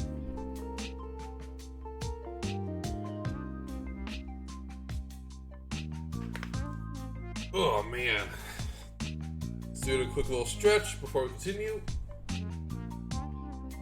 Ooh, there we go. Not sure if y'all heard that, but wow. Holy shit. Wow.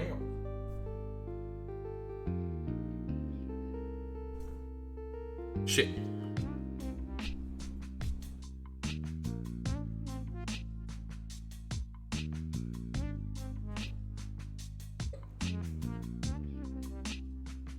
We do need C again. I was a fool and a charlatan.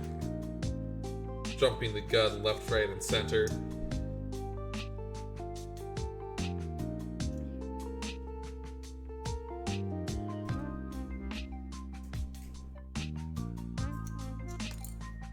Goober, yeah. I'm a goober.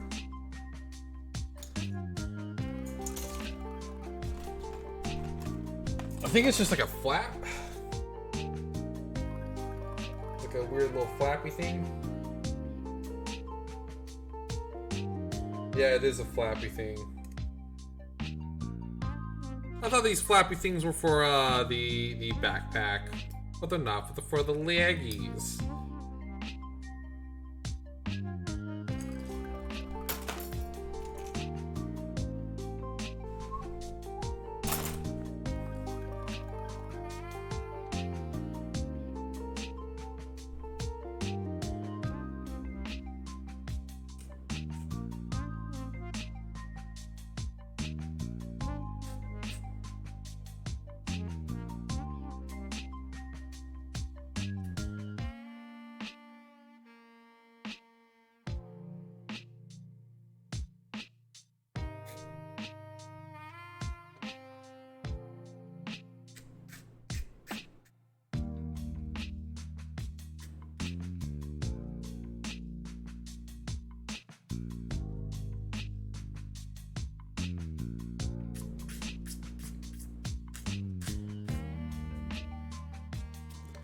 There we go.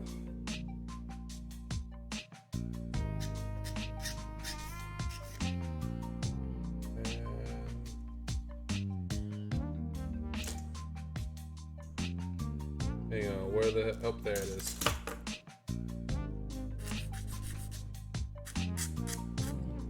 Yeah, I'm like super craving pizza right now. Holy shit.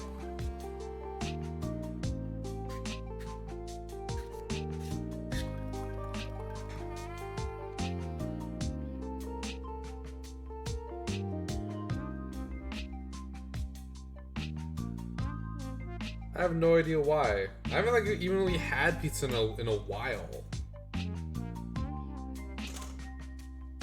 Yeah.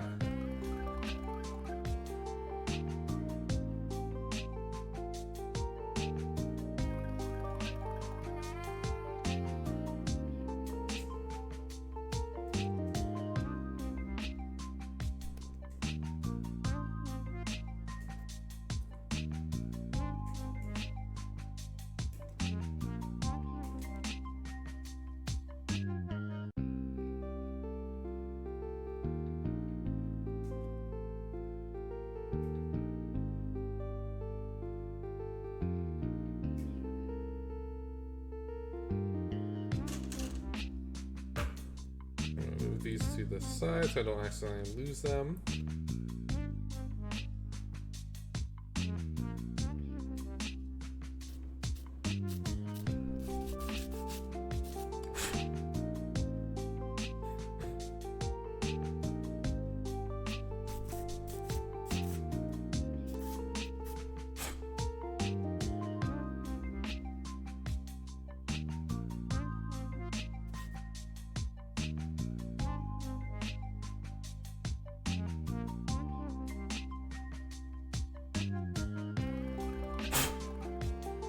There we go. Yeah, just getting some pepperoni pizza.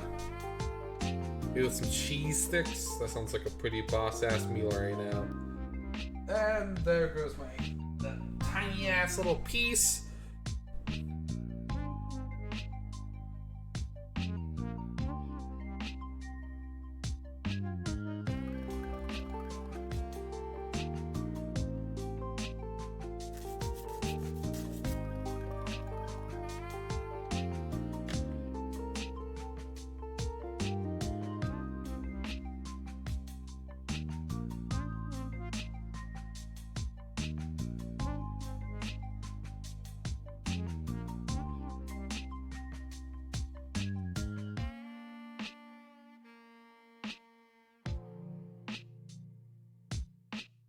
Might order some pizza after the stream.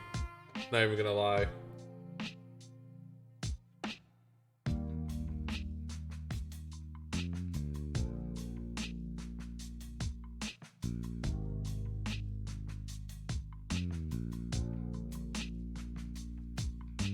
No, nothing massive, but like a pizza nonetheless. Pizza.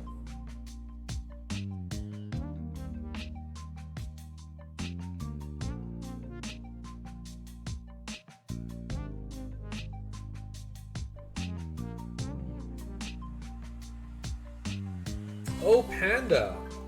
Have I, are you aware that I have gotten into, Final Fantasy 14? Are you aware of that? Assuming you're still here, of course.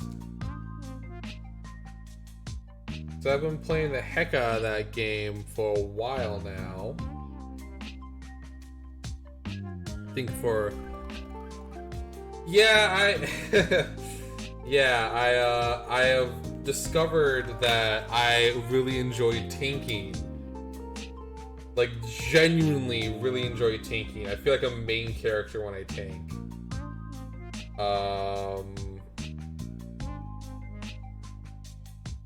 Is that a weird thing to say? I feel like that might be a weird thing to say.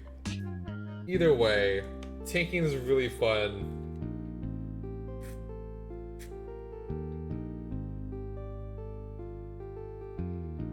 Which is, it's amusing because I originally started playing as a, I originally started playing as a,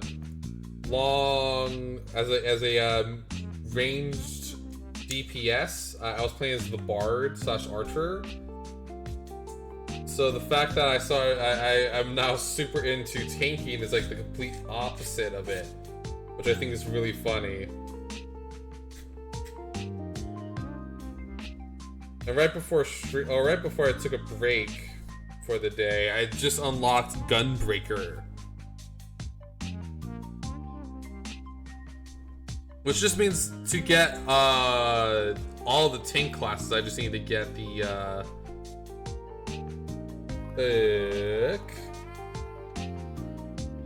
Not that. I'm not gonna get the fuck. I just realized I just put the... I swear, I am like a better builder than this. I have no idea why I'm messing up so much this time. Maybe I'm just out of practice.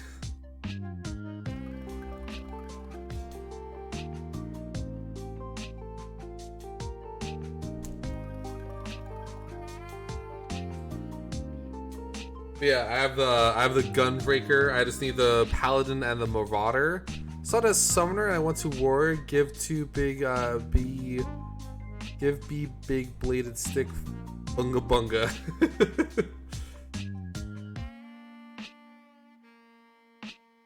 Yeah, personally, I discovered my love of tanking.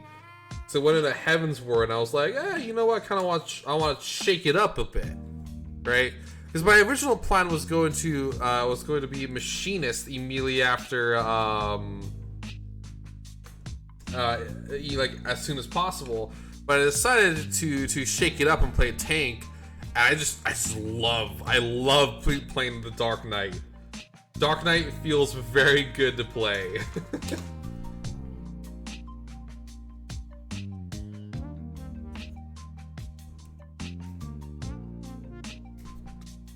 Of course, ignoring the excruciating edge coming from the Dark Knight, of course. It's very, very fun to play.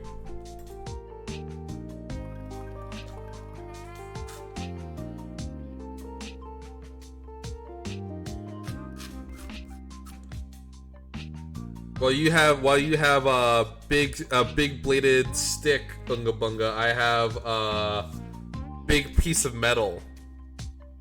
Actually, no, my character's a redhead.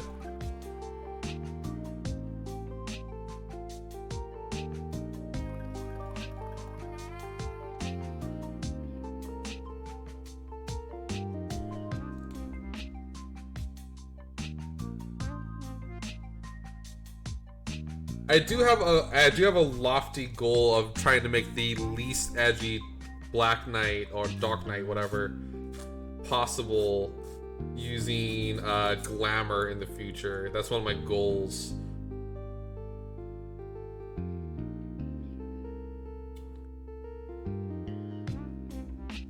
Actually, no, I just wanted to make a redhead originally. Remember, she was originally a bard that I was originally intending to turn her into a machinist, and then I ended up just becoming a Dark Knight and never turning back.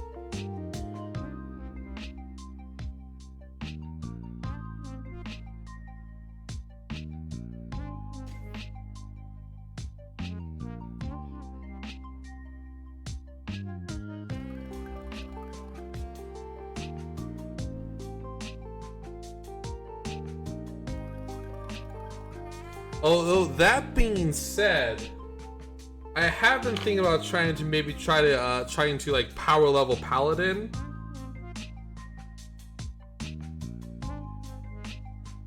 Mainly because I want to be able to use Harushafan's shield, or the House Photom, the House Photom shield in Glamour, because I love Harushafan. And I miss him so much.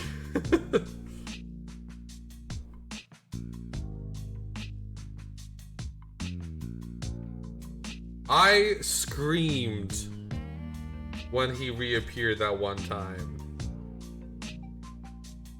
in the post game with Nidhogg.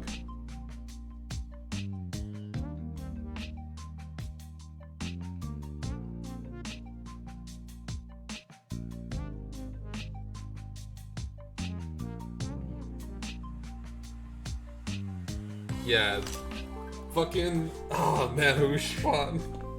Why did he deserved so much more than what he got.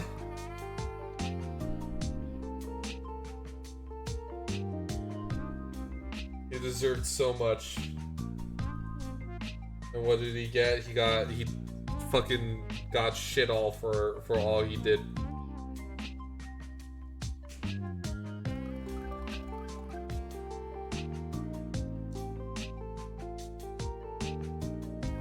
Like, yeah, if you want, you can just ask Lex. I was doing like a live reaction of me seeing what happened to him.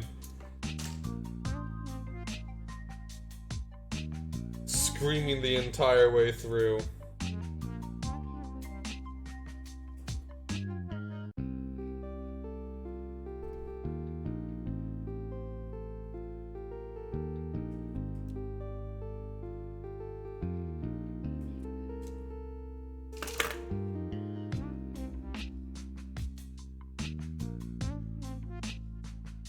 Although, one thing, though, is that in the lead up to Stormblood, I noticed that it was considerably shorter compared to A Realm Reborn into Heaven's Word, which I vastly preferred. Oh, I'm sorry. Yeah, I vastly prefer the lead up of Heaven's Word into Stormblood compared to A Realm Reborn into Heaven's Word. It was much shorter, which I appreciated.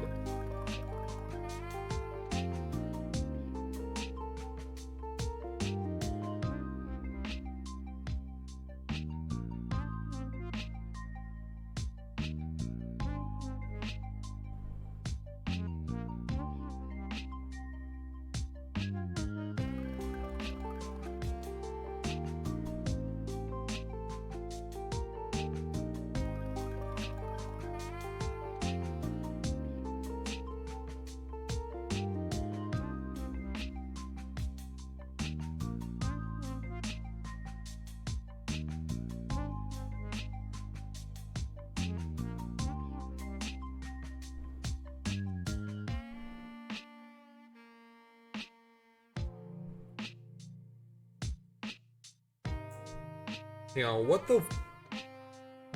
It's just so slow by yourself. Yeah, I mean, I noticed that a bit. I was playing solo style.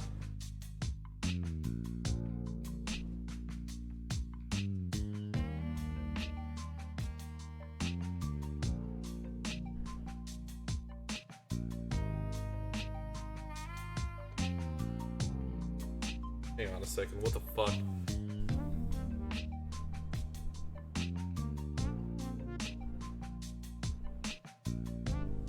Oh.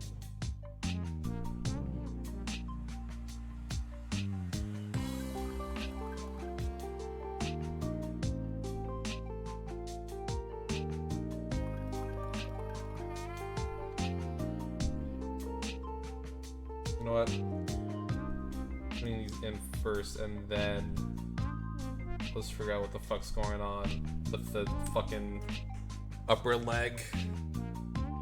You're not wanting to work for me, y'all.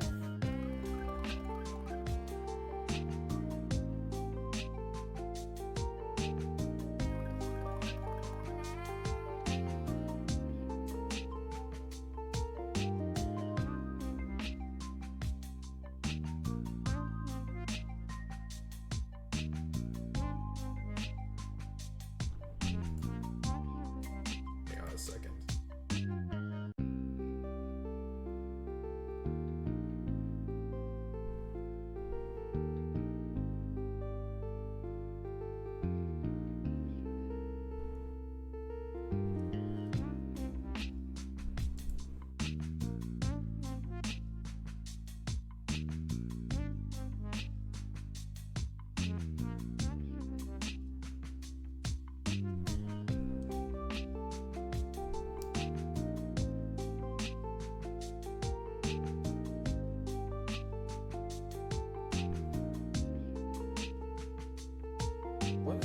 missing here?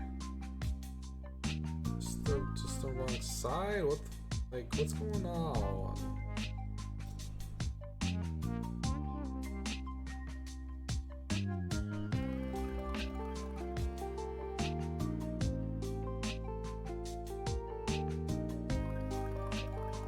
I guess it was just that's so weird. Okay, that's a really weird knee joint. If I am ever gonna do a modification on this model kit, I'm definitely gonna need to do some. Whoa! Y Soup, thank you for the raid of 2. Welcome in. How was your stream today? What were you doing? Hey there.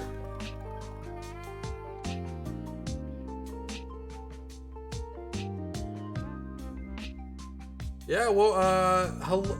Yo, Clonk! Hey, Clonk!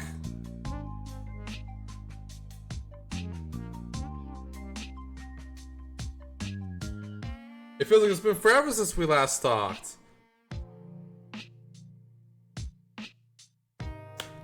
Ah, I see. Yeah, it has been a while. Welcome back. Ah, I see. Yeah, the Stream Deck is a pretty interesting thing, ain't it?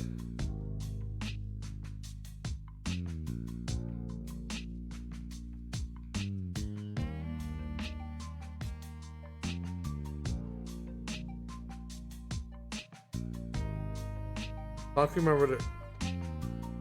Clonk recommended I rated you, by the way. Yeah, thank you, Clonk. I'm glad you had a good stream. But yeah, welcome in. In case you haven't met me before, I am Basco Prola. I am your new robot best friend. I like to do a whole lot of things, such as, but not limited to, making model kits, such as right now. Thank you for the follow.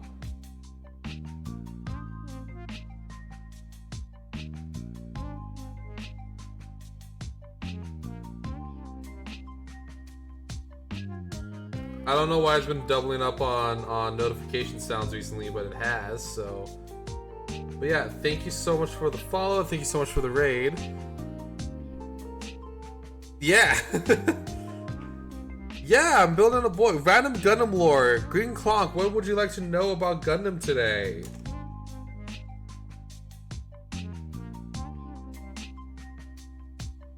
Is there anything in particular, or is it dealer's choice?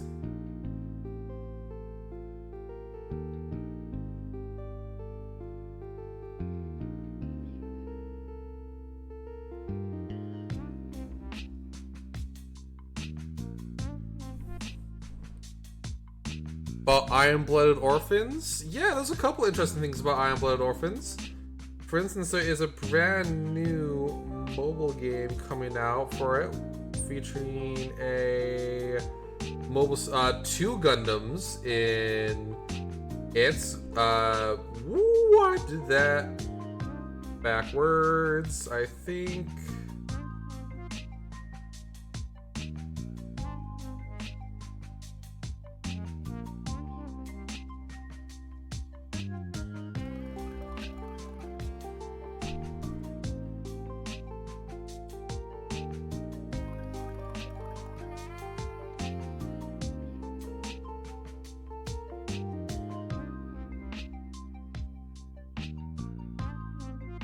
Hold up, what the fuck? This is such a weird joint, y'all. I don't even know why.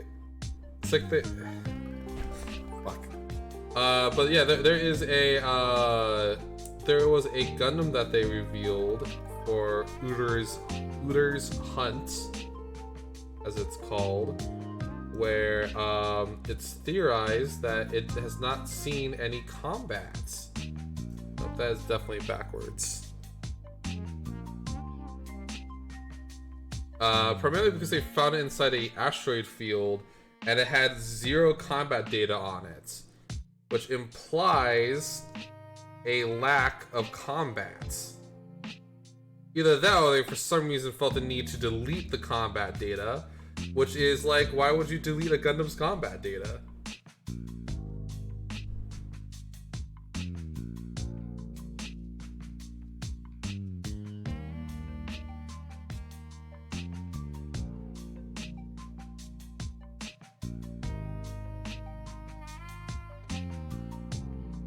Yeah, it's super cool. It's called the Gundam Asmodee. I would recommend giving it a look if you haven't heard of it. It is just a slight messed up translation of Gundam Asmodeus.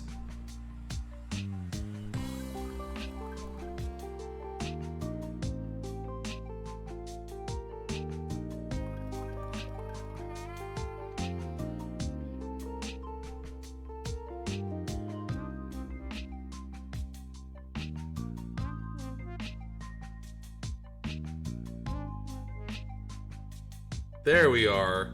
Yeah, so the Gundams in Gundam Iron-Blooded Orphans are all named after demons, and there's a demon named the Asmodeus.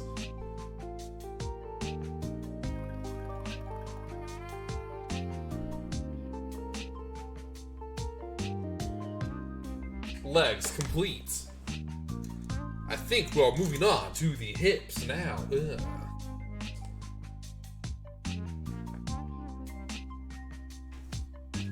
Yep, all the Gundams are named after demons, and all the mobile armors are named after angels.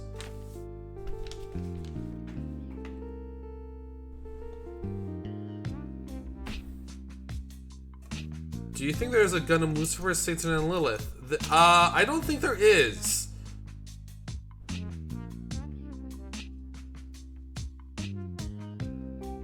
That probably explains why it's called the Gundam Asmodee then. But no, so there probably isn't a Gundam Lucifer, Satan, or Lilith. Because the demons of Gundam Iron-Blooded Orphans is the...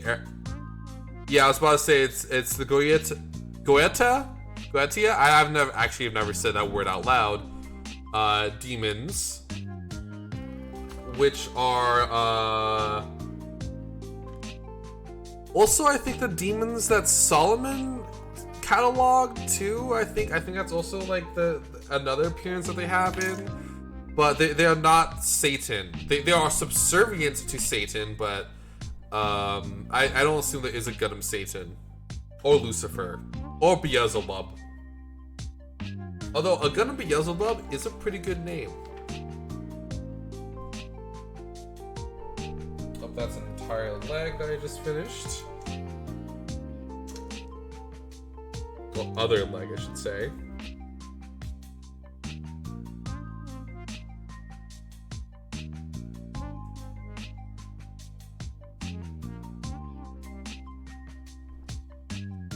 Also, yeah, I had no idea that Asmodee was an abbreviation.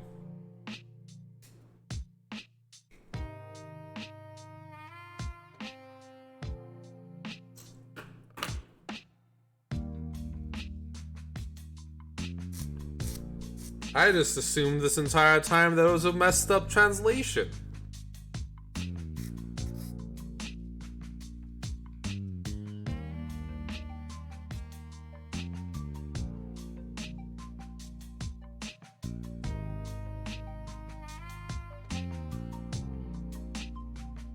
I mean, it's not the first time they've had a Gundam with a messed up translation, like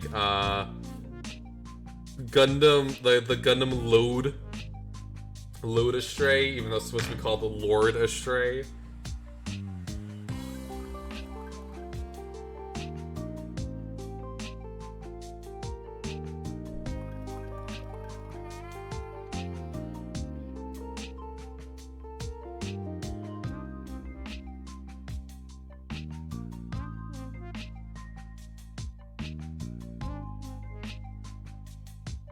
Neat.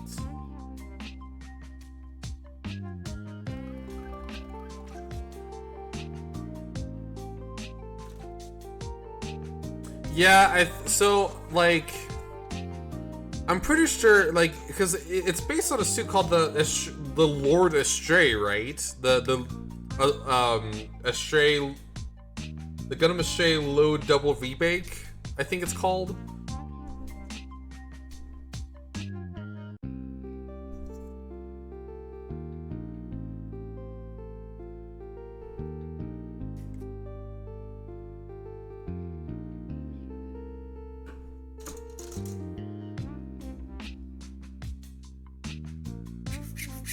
Which, for some reason, here's a bonus fact.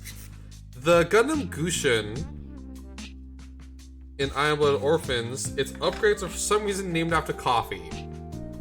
So we have for instance, the rebake and then the double rebake full city, which are types of coffee. I don't know why they're called types of coffee. It's super weird, especially because the Barbados is named after like Lex, not Lex, like Lupus and like Wolf and stuff, like wolves and kings.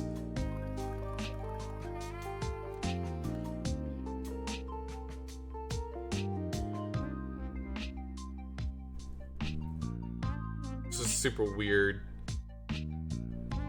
thing that they did for a while at Iron Blooded Orphans. And technically the Gundam Floros was renamed into the Ryusei Go 4. Or 4, I think? Hang on. I want to make sure I'm not joshing y'all by accident.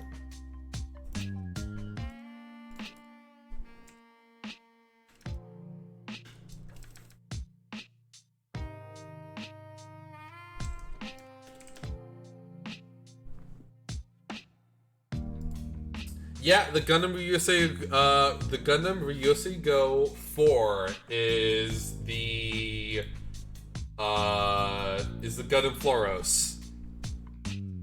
So it goes Gundam, the Ryusei Go 1, 2, 3, and 4. I think it's theorized that the 1 is the mobile, like the mobile worker that he piloted in the very beginning of the show.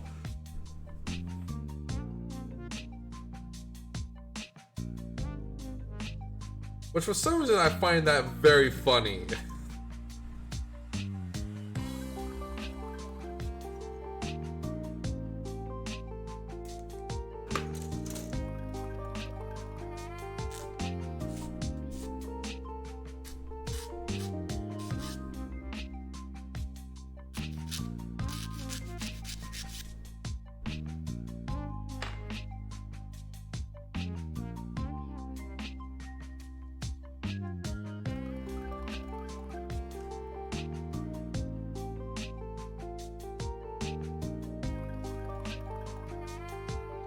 I mean,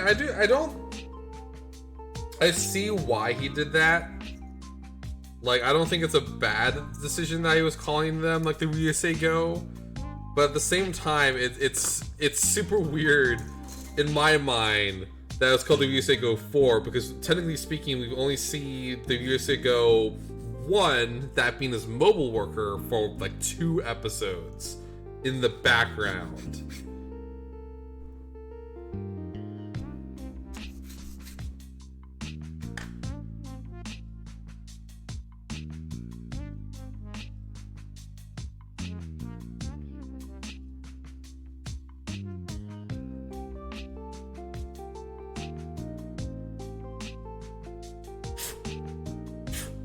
There we go. Time to sticker this up.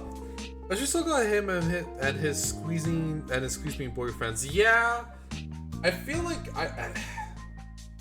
is it really burying your gaze if it's revealed that he was gay after he dies? Would you consider that burying your gay? Because I would.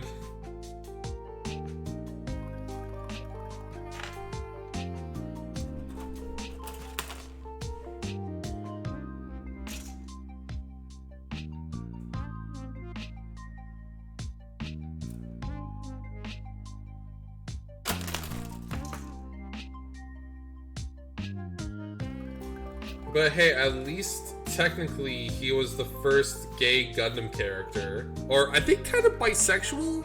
Unless he was like super deep in the closet in the first season.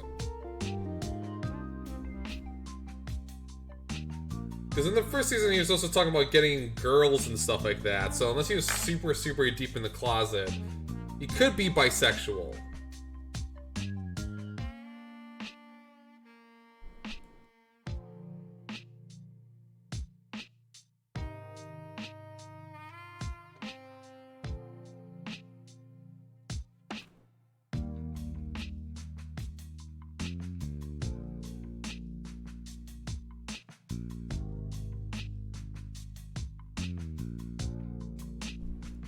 I definitely think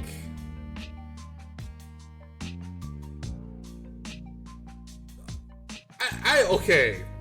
I would not call what I would not call that Dumbledoring, because Dumbledoring was when you do that after the meteor is already released, right? It's like if Iron Blood Orphans released, right, and they never even depicts the relationship between the two, right? Like no hint of it at all. Because I mean, there were signs that they were in a relationship in the second season, right? Like, you know, the entire scene where they were both shirtless inside his Gundam for some reason. Stuff like that, right? So I wouldn't really call it Dumbledoring, so much as it was burying your gaze. Compared to Dumbledoring, which is where you like after the thing is all released, you know, you call a character gay, right?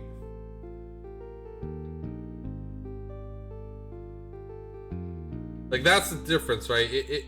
He was revealed to be homosexual after like officially homosexual, I guess, after his death. So that would be burying your gaze. He did not have that. He just yeah, you know. I made my point.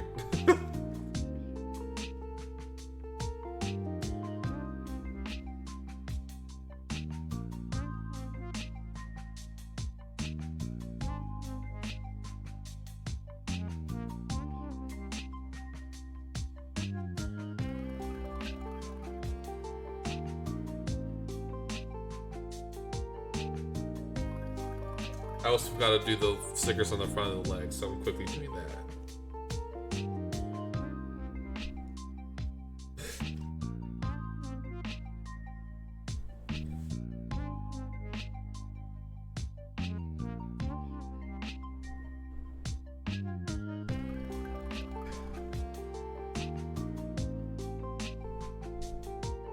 That's incredibly unfortunate. It popped off and fell on the ground. Hopefully, there's still some sort of adhesion.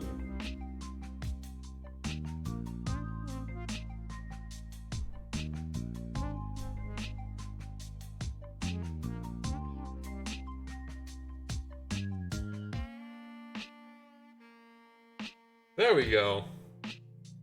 Alright, I'm just gonna... Okay, wow, that was a very intense turn. There we go.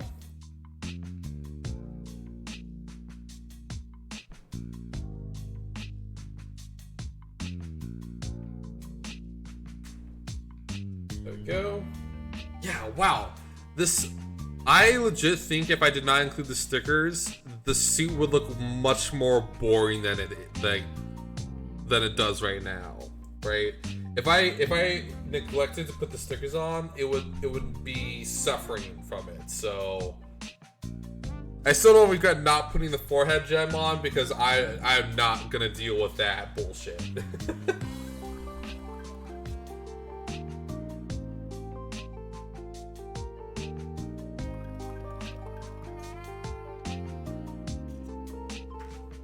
But it's a pretty dang pretty looking mobile suit after you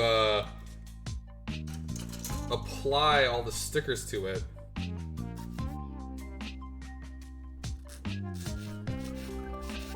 I'm definitely also tempted now to take off all the stickers and paint on the lines instead.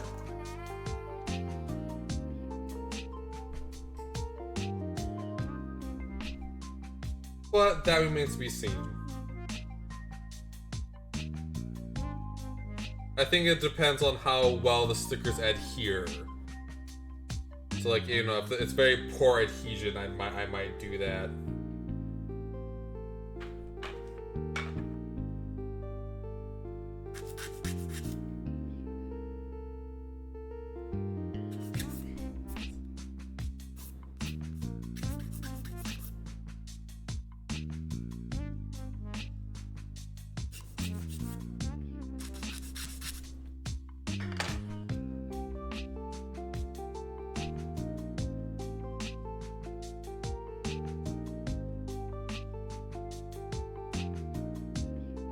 Yeah, I did not even want to attempt to do the forehead gem with that.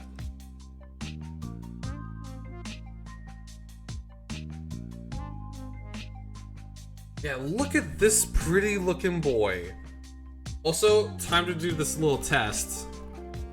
Entry grade, new Gundam once again. Standard backpack joint, I think. Potential standard backpack joint.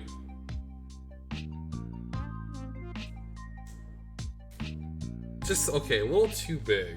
Oh, this is a little too big.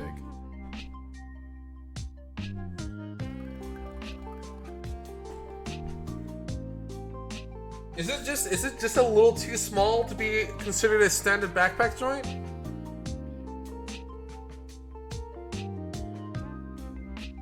I'm kind of tempted to try with one more Gundam just to be safe. Because if not, I'm gonna make it a standard backpack joint.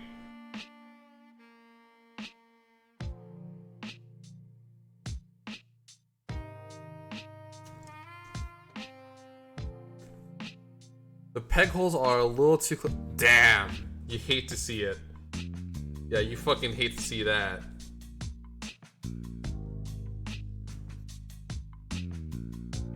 I mean, simple modification. If I was able to do it on my Shadow doll, I'm able to do it with just shifting pegs.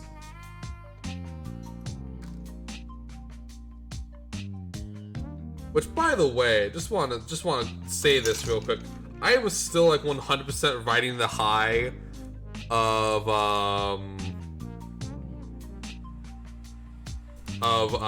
that whole back modification we did on stream like a while ago. When it comes to making customs and stuff like that, I'm still riding that high super hard right now.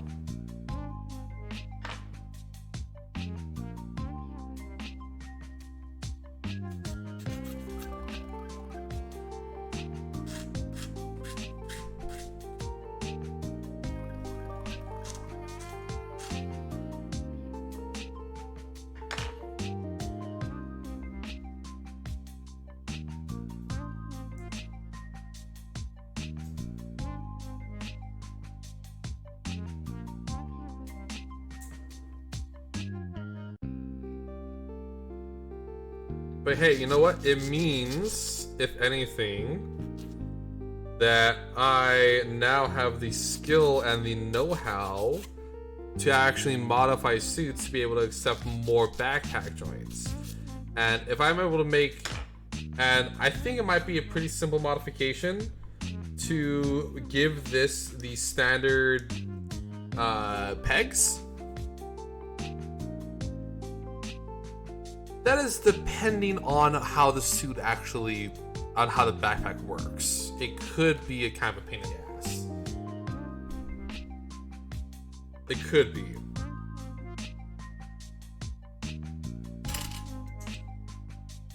It's a very real possibility.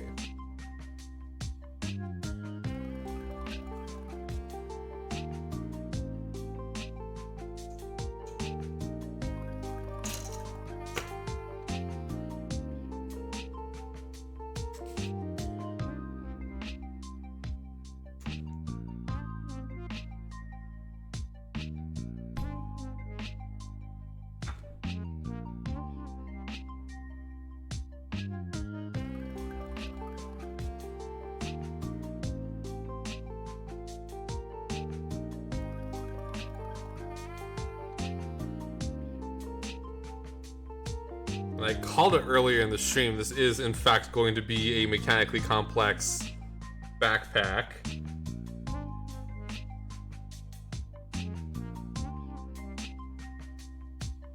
I'm a fan of using magnets for backpacks. You don't need to bother with pegs in this.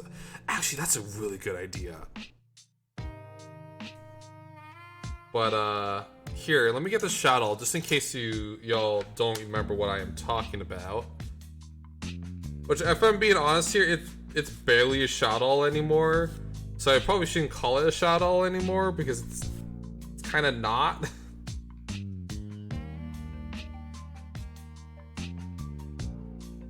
I still like to paint it.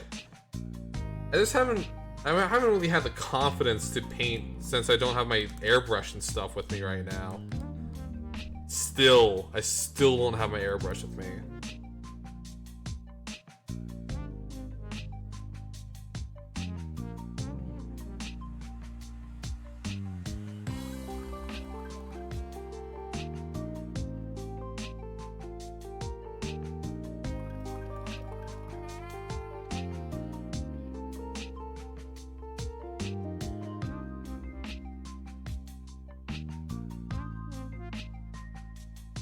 You know, there's nothing wrong with a quote unquote ridiculously complex backpack. Anyways, yeah, another kind of dusty boy since I haven't touched him in a while. This is what I'm talking about, the shadow, right? Which we did this on stream, where we took the Age 1's chest and we like chopped up its back almost completely, right? And drilled in 2 standard backpack joints using this backpack as a base. Like I used it as like a stamp. So now it has a relatively standard backpack joint and a pretty cool looking backpack, if I say so myself. And I do in fact say so. I mean, just look at this. Looks like a Hyakushiki on steroids. Especially because I gave it eye field generators in the hands.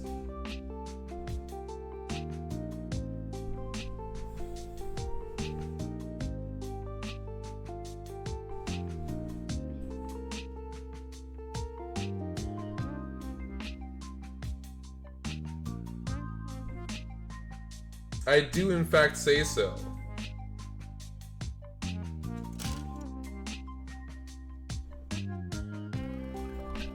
That being said, I am kind of tempted to try to convert it now to have a magnet instead of the standard joints. That sounds like a really good idea. I saw a video the other day of someone doing that with like a Warhammer model, where they magnetized Adeptus Mechanicus arms so they could exchange it out and give like the Mechanicus different loadouts if they wanted to.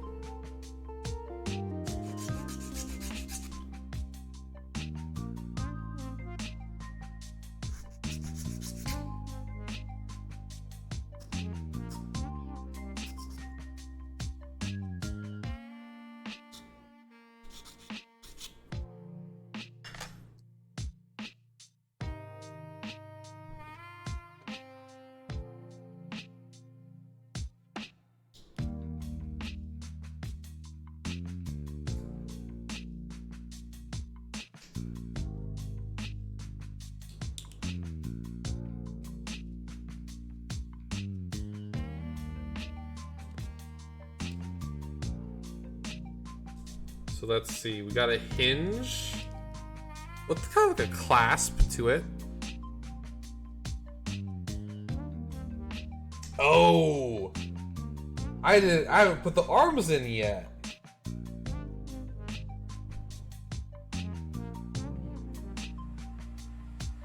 There's like arm things here. Was this empty? Hey, it's empty now. Yeah, I forgot those weird arm things to the backpack.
go. Remember now I need some. Oop. What's from here?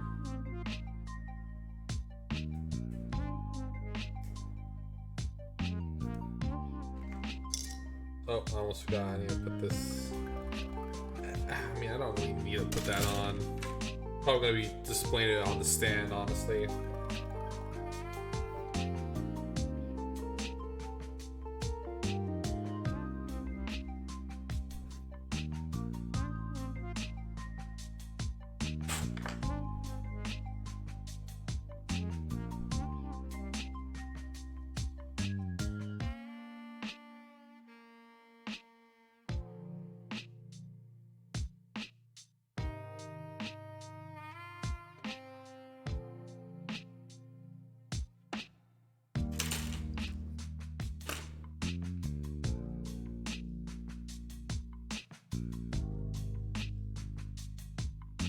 There we go. Yeah, I'm always like, I should definitely try to paint the shadow. If not, maybe like battle cans. It's like I've never had this I've had this really bad luck when it comes to painting, like hand painting, right? I can never figure out how to thin it correctly, and thus it always results in things looking cakey or streaky or too thin and not adhering correctly. Like, I just don't know what's up. I've just never been able to figure it out correctly. So I'm kind of tempted just to forgo trying to hand paint as much as possible.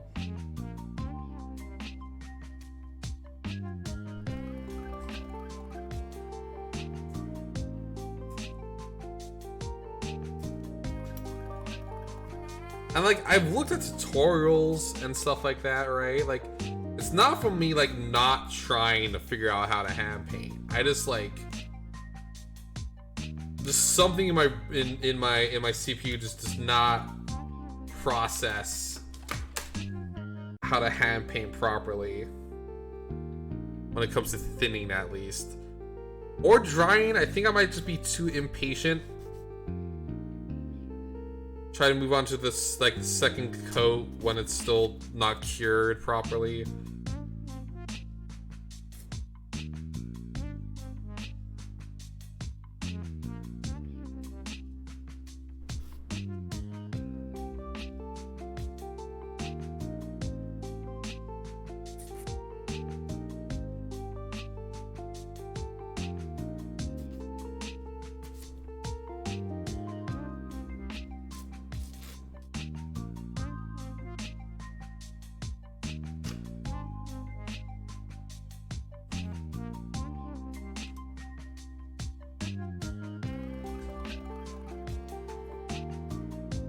There it is.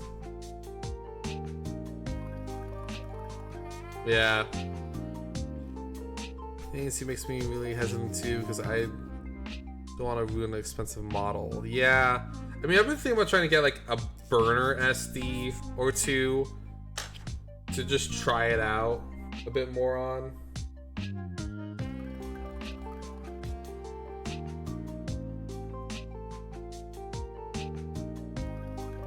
There's nothing wrong with getting burner models, like even making the burner models. Like, I have probably a bunch of spare pieces I could use and stuff like that as a quote-unquote burner.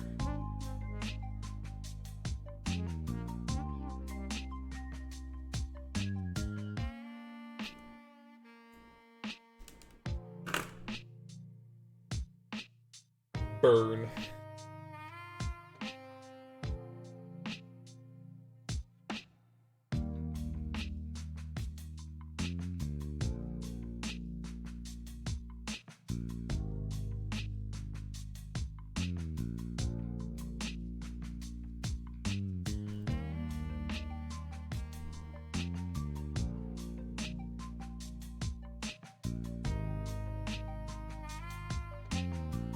Yeah, probably.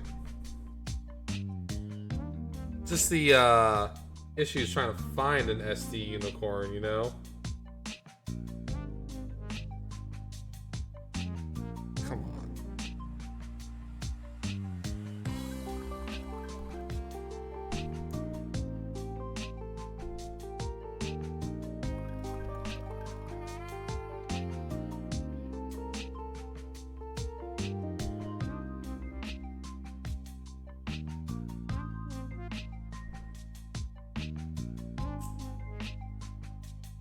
There we go.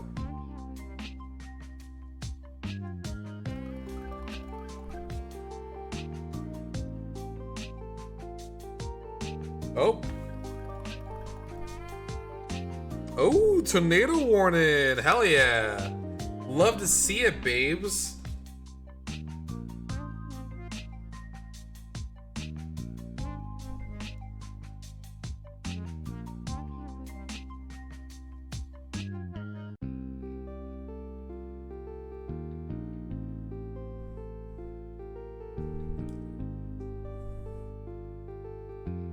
Boom. Alright, last but not least, when it comes to the actual Gundam,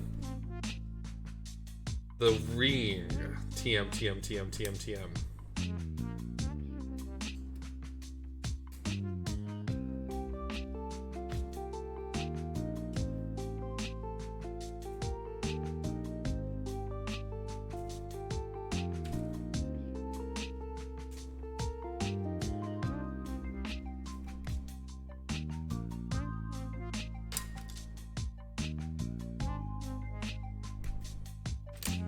There we go. And that is yet another runner complete. We have just the effects left.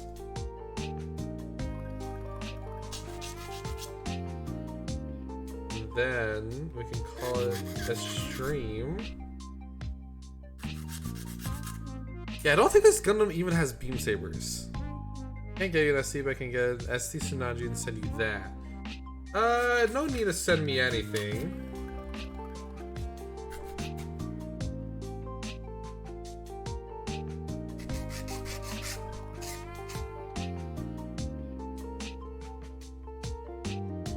Although I do appreciate the sentiment.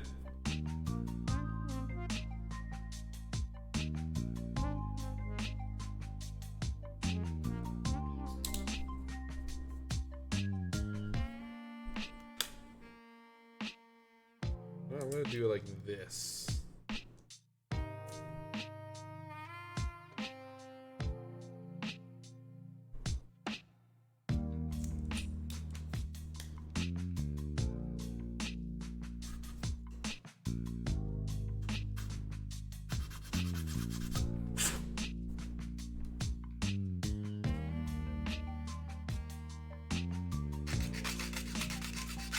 Wow, that's a beautiful sound.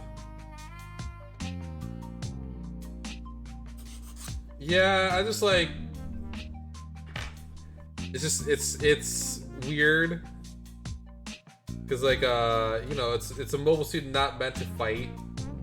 This is why it doesn't really have any armaments. In fact, the single armament it does have is like a civilian's like weapon.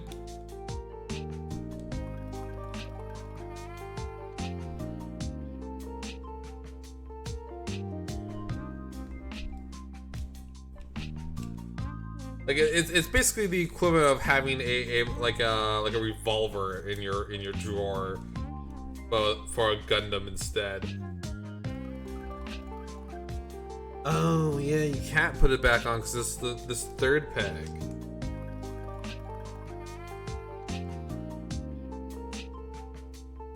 Very cool looking.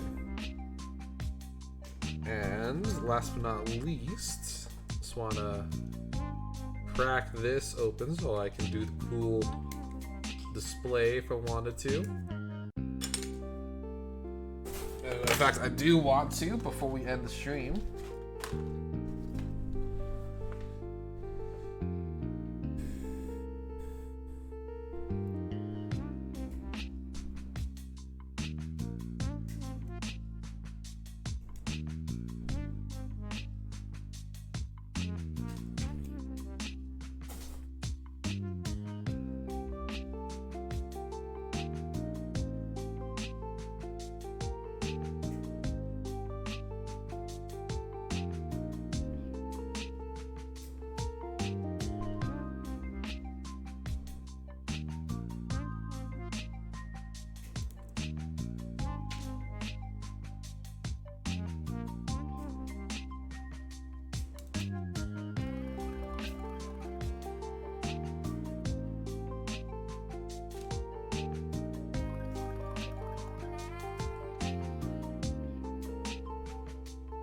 There we go. Yeah, that's totally understandable. But I reject your offer, sir.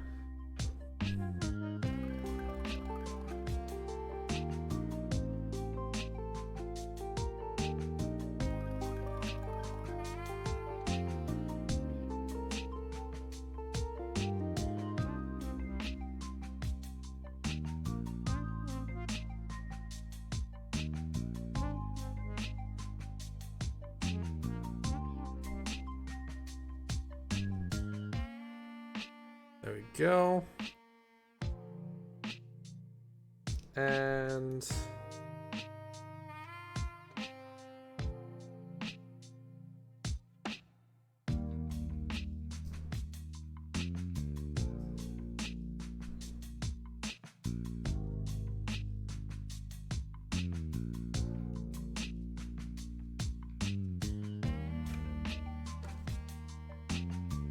I'm also kind of debating, do I want to go through the effort of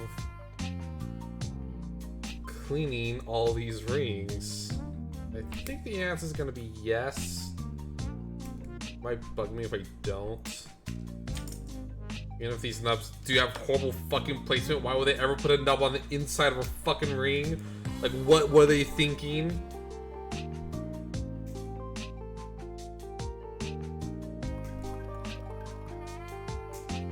There we go.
There we go.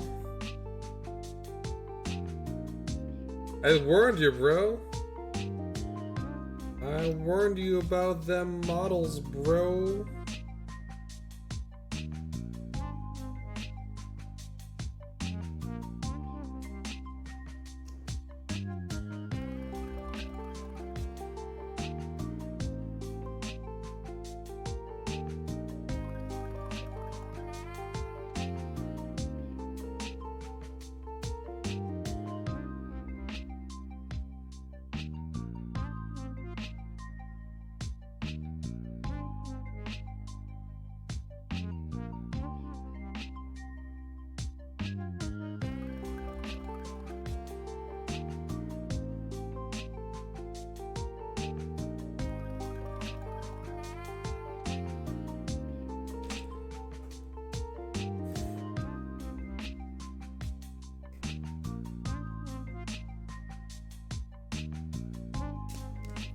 Alright. I am over there. Be gone. Banished to the Shadow Realm.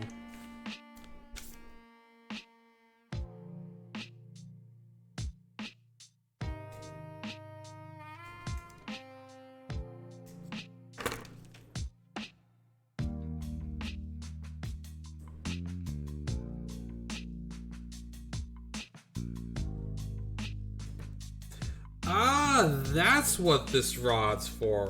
So it is a metal rod.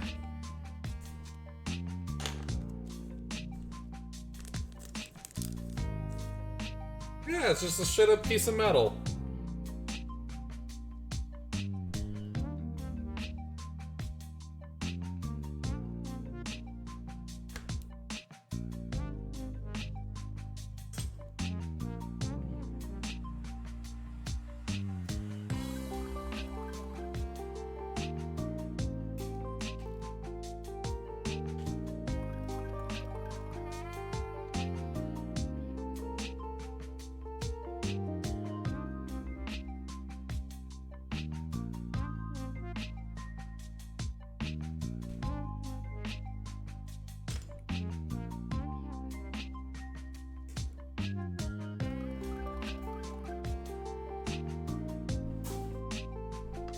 There we go.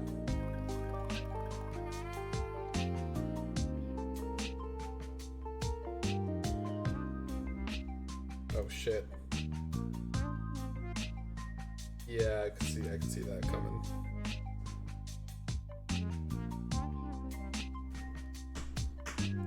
There we go.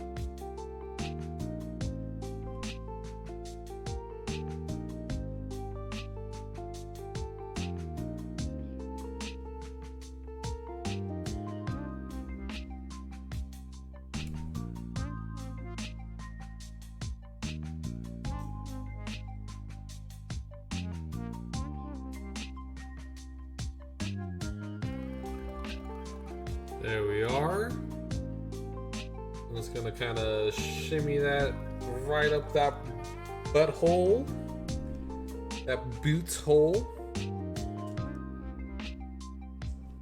right up in there. Excellence, excellence.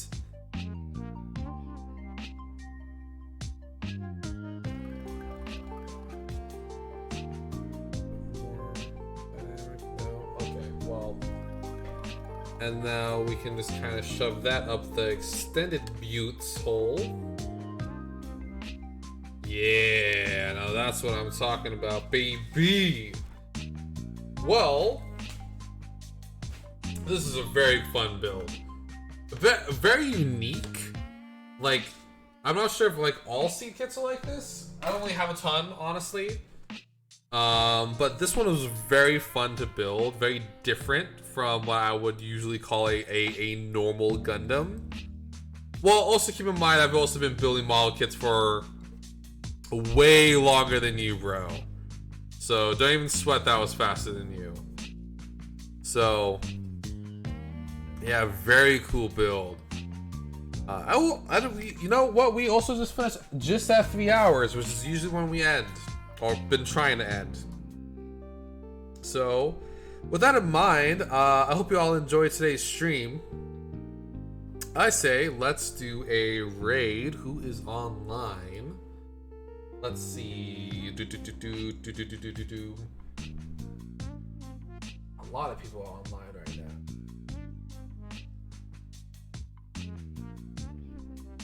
Yeah, see you next time. Once again, thank you for coming. Let's raid someone new. Let's raid someone new today. Raid Kumiya. Well, thank you all once again for coming. I hope you all have a wonderful day. There might be a stream tomorrow. There might not be. Keep your eye open, I guess. And there is for sure going to be a stream on Wednesday, so keep your eyes open for that one. And yeah, I'll talk to you all next time. Have a wonderful day.